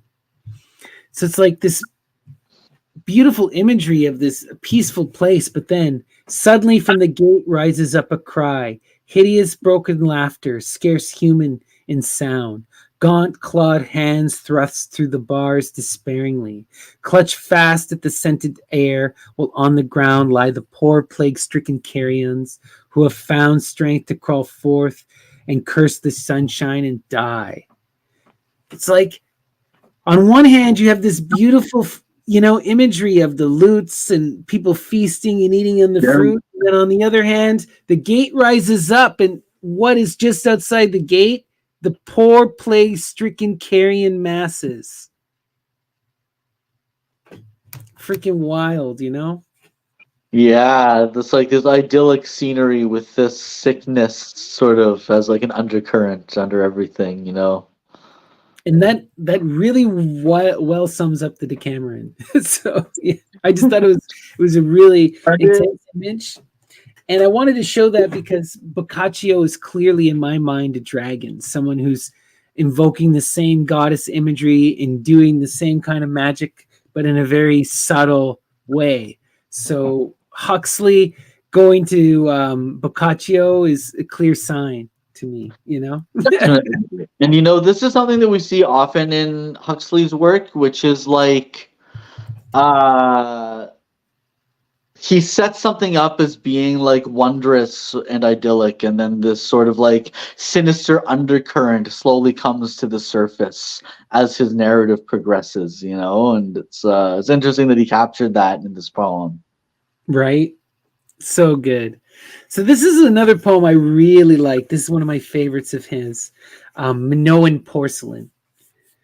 Her eyes of bright unwinking glaze, all imperturbable, do not even make pretenses to regard the justing absence of her stays, where many a Tyrian gallipot excites desire with spliff of nard, the blistered rims above the fard, of cheeks as red as bergamot, attest that no shamefaced delays will clog fulfillment nor retard full payment of the Cyprian's praise, down to the last remorseful jot. Hail priestess, we know not what, strange cult of Mycenaean days. So, have you ever seen the snake priestess figure from Mycenae? Okay, so you know what they're referencing. Yeah. So it's this figure of this woman who's bare-breasted, and she's wearing a long flowing robe. She has on her head a cat, and in her hands she's holding two snakes. And we have hundreds of these terracotta figures from ancient Minoa. So he's referencing this, but there's a lot of really interesting kind of stuff here. Her eyes are bright on winkling glaives. Or what? He's using all of this drug magic, kind of Tyrian gallipot, splith of nard, bergamot. These are all scents and tastes and things that would have been used in these mystical rites. Okay, full payment of the Cyprian's praise. The Cyprian or Cypriotic, this is a reference to Aphrodite, the goddess of love. So he's connecting this Minoan porcelain to Aphrodite, even though he says, "Hail, priestess, we know not what, strange cult of Mycenaean days." He still believes, right? Like he's showing off his perennialism here. He's seeing that same goddess worship and he's connecting it to this goddess of love and transformation that Aphrodite is from a later era to this ancient Mycenaean thing, and he's talking about in all of the art, right? If I've studied a lot of the mosaics and stuff, and you'll see a lot of this drug references within the art, but no one talks about it because we don't know exactly what they're doing. It's just paintings, but he is making that jump where a lot of anthropologists and archaeologists wouldn't.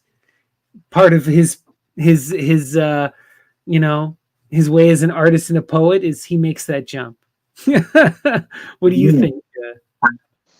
No, I think that makes a lot of sense. Again, you do see a lot of these, like the bergamot, the gallipot, like a lot of that imagery for these rites. I always thought that it was an interesting image, this Minoan porcelain woman, it's like it's a very striking figure. Right. I always think too, because she's become such a symbol within the goddess movement, within modern paganism. And you see a lot of people will invoke that image. So like women will dress as priestesses, bare-breasted, holding snakes. I'm trying to remember her name. There's a really famous artist. It's going to bug me. Anyway, there's a lot of people who have invoked this image. It's such a powerful image. And to me, it's like quintessential witchcraft. Snakes and black cats and bare-breasted, like long flowing skirts. Like this is, amazing textiles and like it's women's art at its finest. Beautiful. So love it. The Alien. I'll read this one if that's okay. Of course. A petal drifted loose from a great magnolia bloom. Your face hung in the gloom, floating white and close. We seemed alone, but another bent over you with lips of flame, unknown, without a name, hated and yet my brother. Your one short moan of pain was an exorcising spell. The devil flew back to hell. We were alone again. What do you think of this one? Shit. I'm not quite sure. I think he's talking about this idea of the other, right? And the fear of the other, right? Like a petal drifted loose from a great magnolia bloom, your face hung in the gloom, floating white and close. I think this is talking about this goddess imagery again, that this is a child of the goddess, right? We seemed alone, but another bent over you with lips of flame, unknown, without a name, hated, and yet my brother. Yeah, yeah, I can see that. Unknown, without a name, hated, and yet my brother. Lips of flame, right? So it's like on one side you have the rose, you have the petal, and then the other side you have this black brother flame. It's like the feminine versus the masculine, right? Your one short of moan of pain was an exorcising spell. The devil flew back to hell. We were alone again, right? Because oftentimes, like the perception of the other is just that fear. It's that devil. It's that, No, the short moan of pain was an exorcising spell. It's like lifted that suffering, that cry of suffering also liberates them from that suffering. They're alone again. There's the cosmic loneliness. Right. And that's the thing, that that alien, it's only an alien when you don't know what it is. So it either has to disappear into the unknown or become known. Right. Mhm. And in this case, it disappeared. And so it remains that strange other. But it's still of this reality, right? That's why it's my brother. Unknown without a name, but still of the same reality, you know? Yeah. Love it. Okay. Panic. It's okay. I just want to see. We only have a couple. Oh, we have a few more. Wow. Or we can stop at any time if you feel like it. Just let me know. Oh, I'm feeling it. Let's go. All right. Panic. The eyes of the portraits on the wall. Look at me, follow me, stare incessantly. I take it their glance means nothing at all. Clearly, oh, clearly, nothing at all. Out in the gardens by the lake, the sleeping peacocks suddenly wake. Out in the gardens, moonlit and forlorn, each of them sounds his mournful horn, shrill pearls that waver and crack and break. What can have made the peacocks wake? I just like this. It's such an anxiety inducing image. I feel like everyone, especially when you're a child at some point, if you had portraits or paintings in your home, you're Yeah. walking in a dim light, you feel the eyes upon you. You feel like you're being watched, Or when you're out like I live by a river, I hear the birds constantly. And every once in a while, those sounds creep you out. You don't know where it's coming from. They echo from all around. What is it? What was it? What's going on? It's just, yeah. Love the imagery. What do you think? I think, yeah, you captured it very well. It's like that. It's like something that you know and that's familiar is somehow unsettling and different. Right. Well, it's the thing too. Like paintings watch you. If birds scatter, what's your first thought? Why the heck did the birds scatter? you know? Yeah. Beautiful. Points and lines. Instants in the quiet, small, sharp stars pierced my spirit with a thrust whose speed baffles even the grasp of time. Oh, that I might reflect them as swiftly, as keenly as they shine. But I am a pool of waters, summer still, and the stars are mirrored across me. Those stabbing points of the sky turn to a thread of shaken silver, a long, fine thread. So I think what he's talking about is the thread of fate, right? You get this is a later image in Hellenism, but you have the Moira, the fates who cut, Anyone who's seen Disney's Hercules will remember Hercules has the golden string, right? you know. Um, so I think he's getting at that, right? Like this idea that the stars are mirrored, the stabbing points of the sky turn to a thread of shaking silver, a fine long thread. I feel like he's seeing his life spread out as a thread across time, across lifetimes. The stars are lifetimes in a sense, I can see that. It's beautiful. Very. Summer stillness. The stars are golden instants in the deep, flawless expanse of night. The moon is set.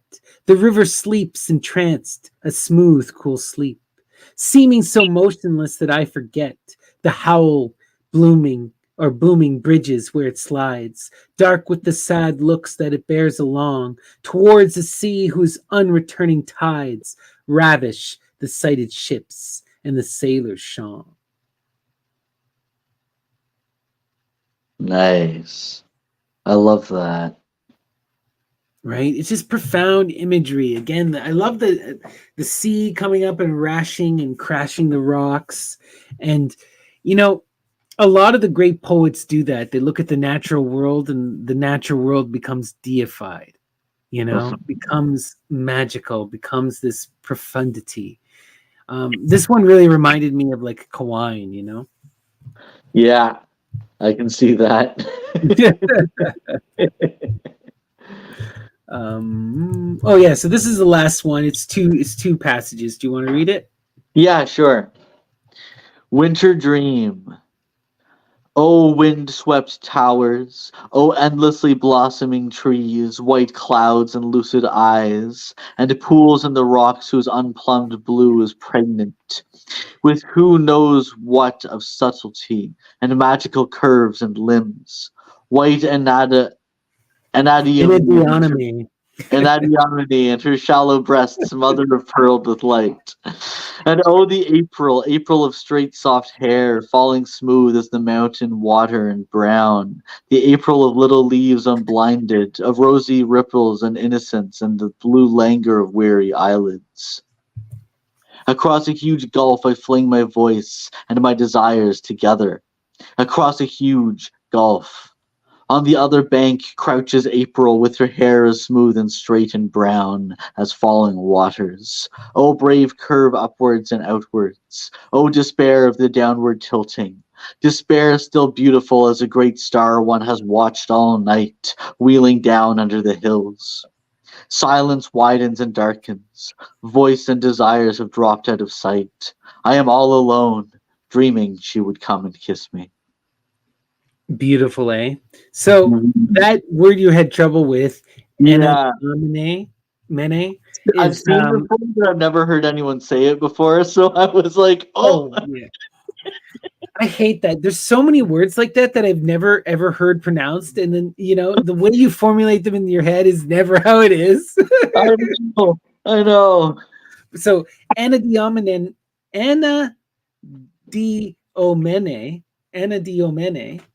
Okay, that is a title for the goddess Aphrodite, and it means she who rises out of the sea. Cool. Right.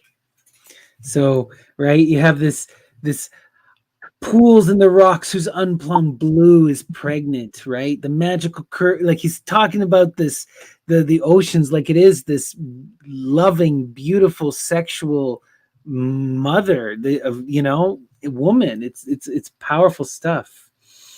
April of straight, soft hair falling smooth as the mountain water brown, the April of little leaves unblinded, of rosy nipples and innocence, and the blue languor of weary eyelids. So again, it's the winter scenery and the waters and everything that he's seeing, or the April here, is becoming this goddess, right?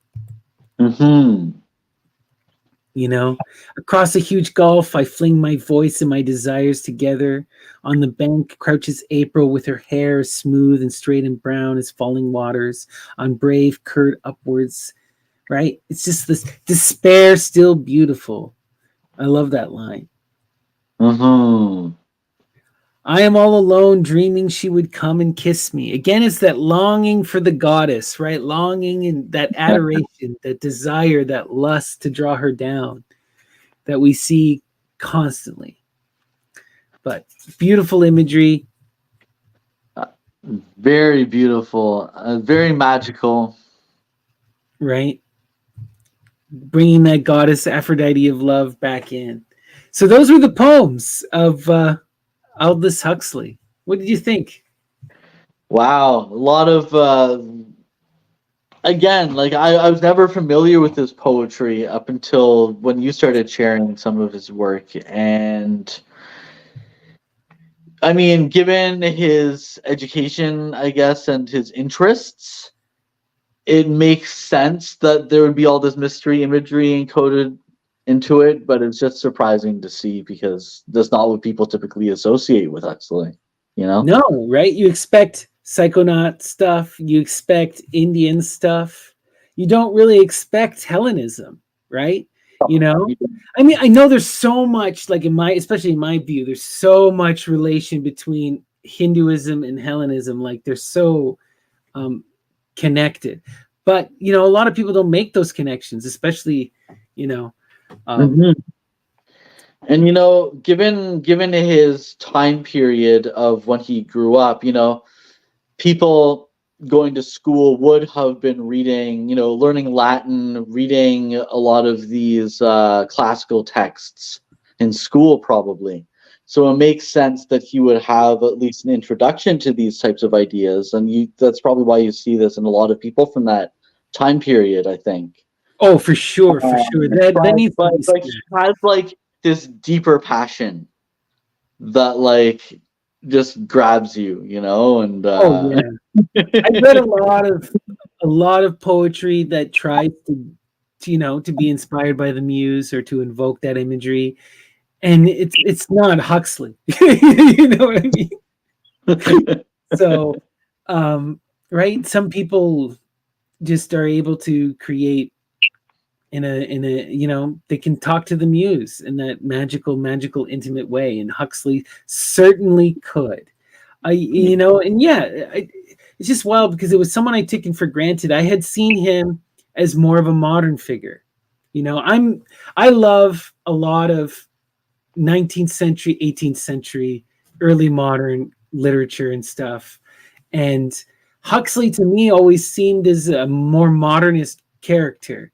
But digging into his poetry, I see that no, he's got his foot all over the like you can't pigeonhole that man. He's deeply connected to the classical poetical tradition, and he knows it like the back of his hand. But he's also in his lifetime, he was at the forefront of literature, of art, and philosophy. And Yeah. he was looking for everywhere. He wasn't just a lot of people who are into that Western tradition are into the Western tradition.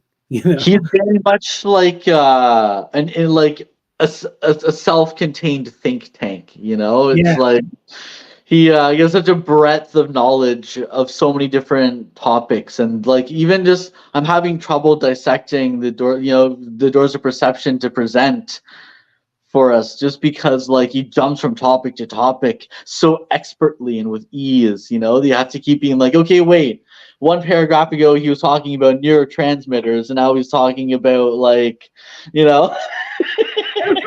One of the things I really like about him too, for a modernist thinker, he manages to transcend politics, but he is still political, if that makes sense.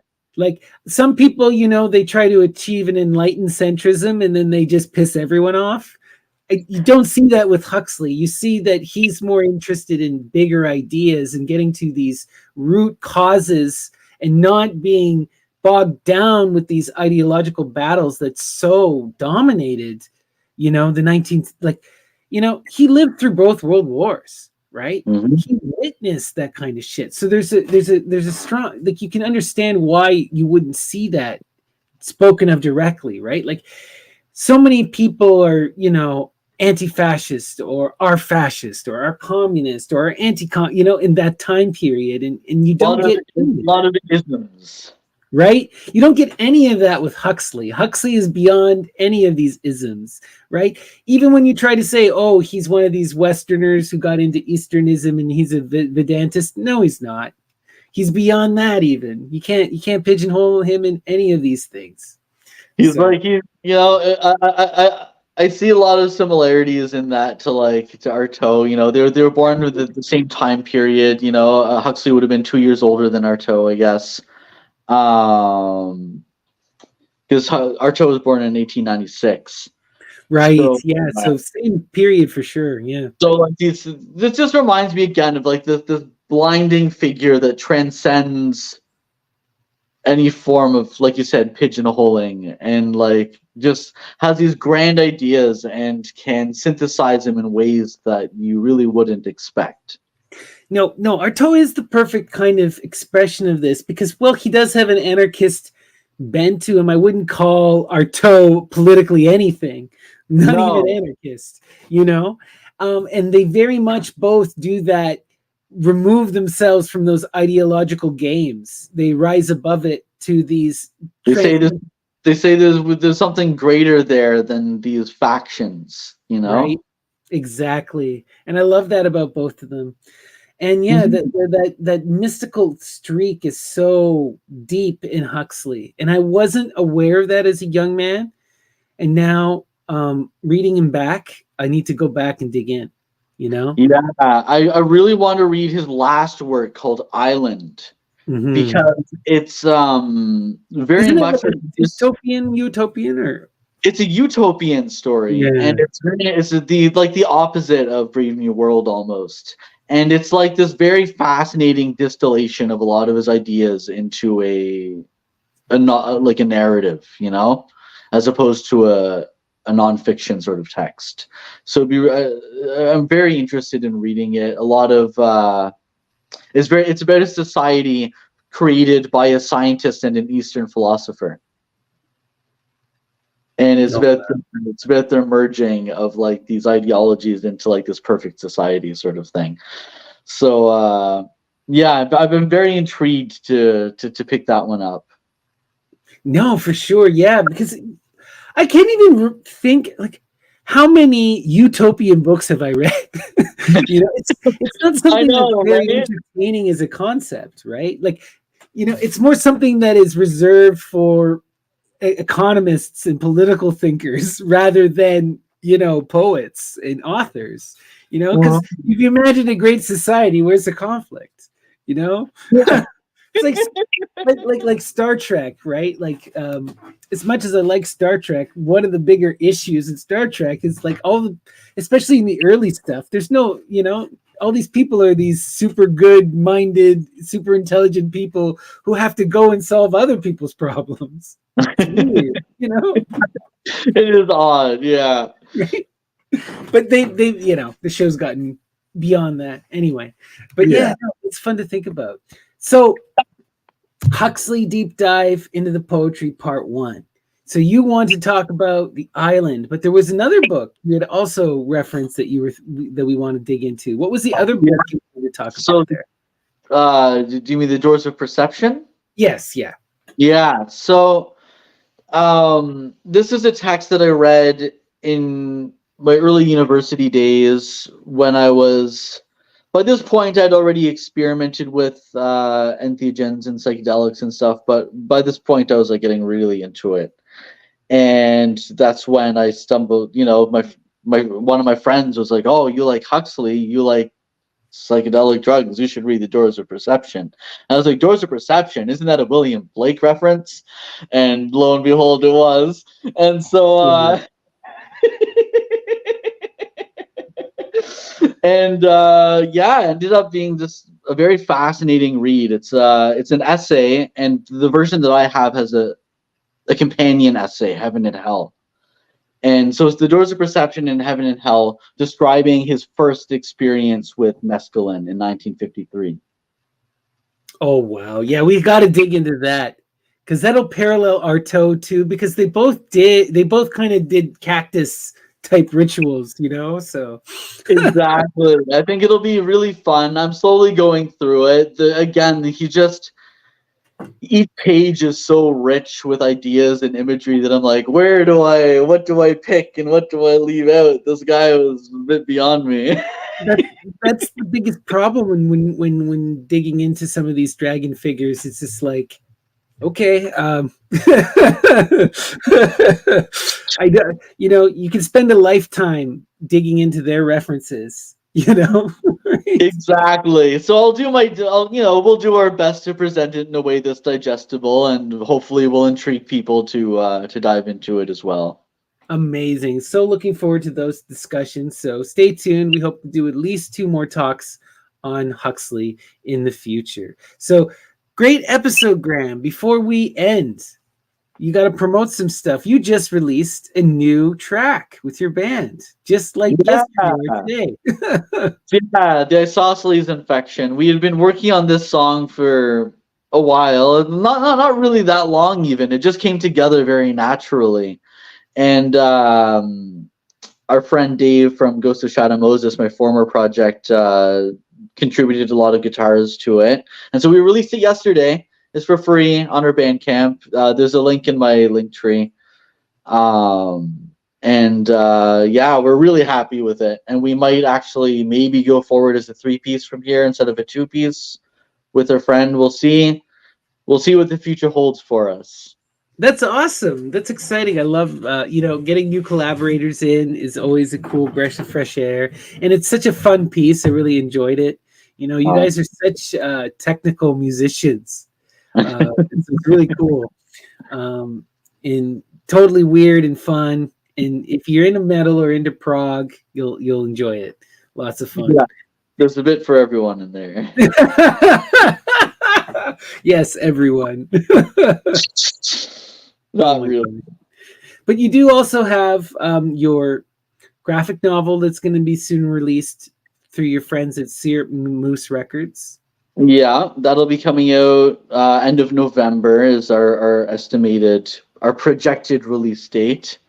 Whether, it might be give or take a couple of weeks, but we're shooting for November 29th as the release date. It'll be the graphic novel along with the music. And in the next week or so, I'll be releasing some art postcards of some of my drawings. So I'm very looking forward to putting those out into the world. Yeah, those are really cool from all of your different chapter books. Those are going to be great. And speaking of your books, you also are releasing your anthology there, Blood of the Soul, which we just talked about on Thursday. I am. Blood of the Soul will be coming out in the following months. Really, there's two things kind of holding that back. One of them is like my perfectionism, and the other one is so I register my ISBNs with the Library and Archives of Canada, and their ISBN database is malfunctioning, and they can't even access the database. So I can't release the book until I can register an ISBN with it, and I don't want to go through Amazon. So right, yeah. Just because I have nothing wrong with distributing through Amazon, but if you publish with them, they put something in the back of the book that says published by Amazon, and I don't want that in my book. You find it cheapens. I understand that. Yeah, and you don't want to be affiliated with Amazon. You want to be your own. You have your own publishing. I have my own publishing entity. Exactly, right. So when the time comes in the next couple of months, presumably that'll all be sorted out, and then I can put the book out into the world. As if, though, the Canadian system is so dumb that their ISBN, like what? That's broken. What? Okay. Yeah, it flummoxed me, so I contacted them, and they sent me like a stock answer. But it was I was very kind. But this clearly many people have reached out to them. Oh wow. Government bureaucracy, gotta love it. Gotta love it. Anyway, that's neither here nor there. Yeah, stay tuned for Blood of the Soul. Make sure you go to Graham's Linktree. Lots of cool stuff, new music, new books, new art. Make sure you check it all out. This was a lot of fun, Graham, and we'll be back soon to talk more Huxley. So, any last words for the audience tonight? Any last words for the audience? I guess keep. The mystery is everywhere, and you just have to be willing to be open to it, and it will find you. That's a really, really good point. And it's not just in, like, we love to talk about high art. It's not just in high art. You can find it. It's all over the place, and you would be surprised. People are brilliant. People are beautiful, and the muse is there if you look for her. So, thank you, everyone. This was a lot of fun. Make sure you go check out Aldous Huxley. Dig into some of his poems. Underrated as a poet. All right, everyone. Peace and love. We'll talk soon. Take care.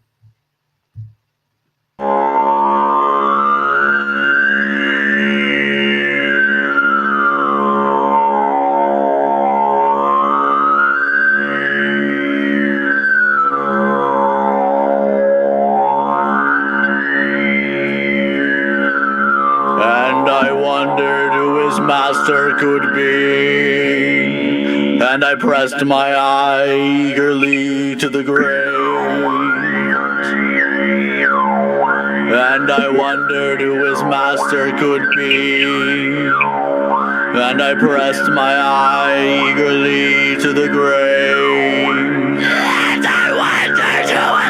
and I wondered who his master could be, and I pressed my eye eagerly to the grave, and I wondered who his master could be, and And I pressed my eye eagerly to the grave. And I wondered who his master could be. And I pressed my eye eagerly to the grave.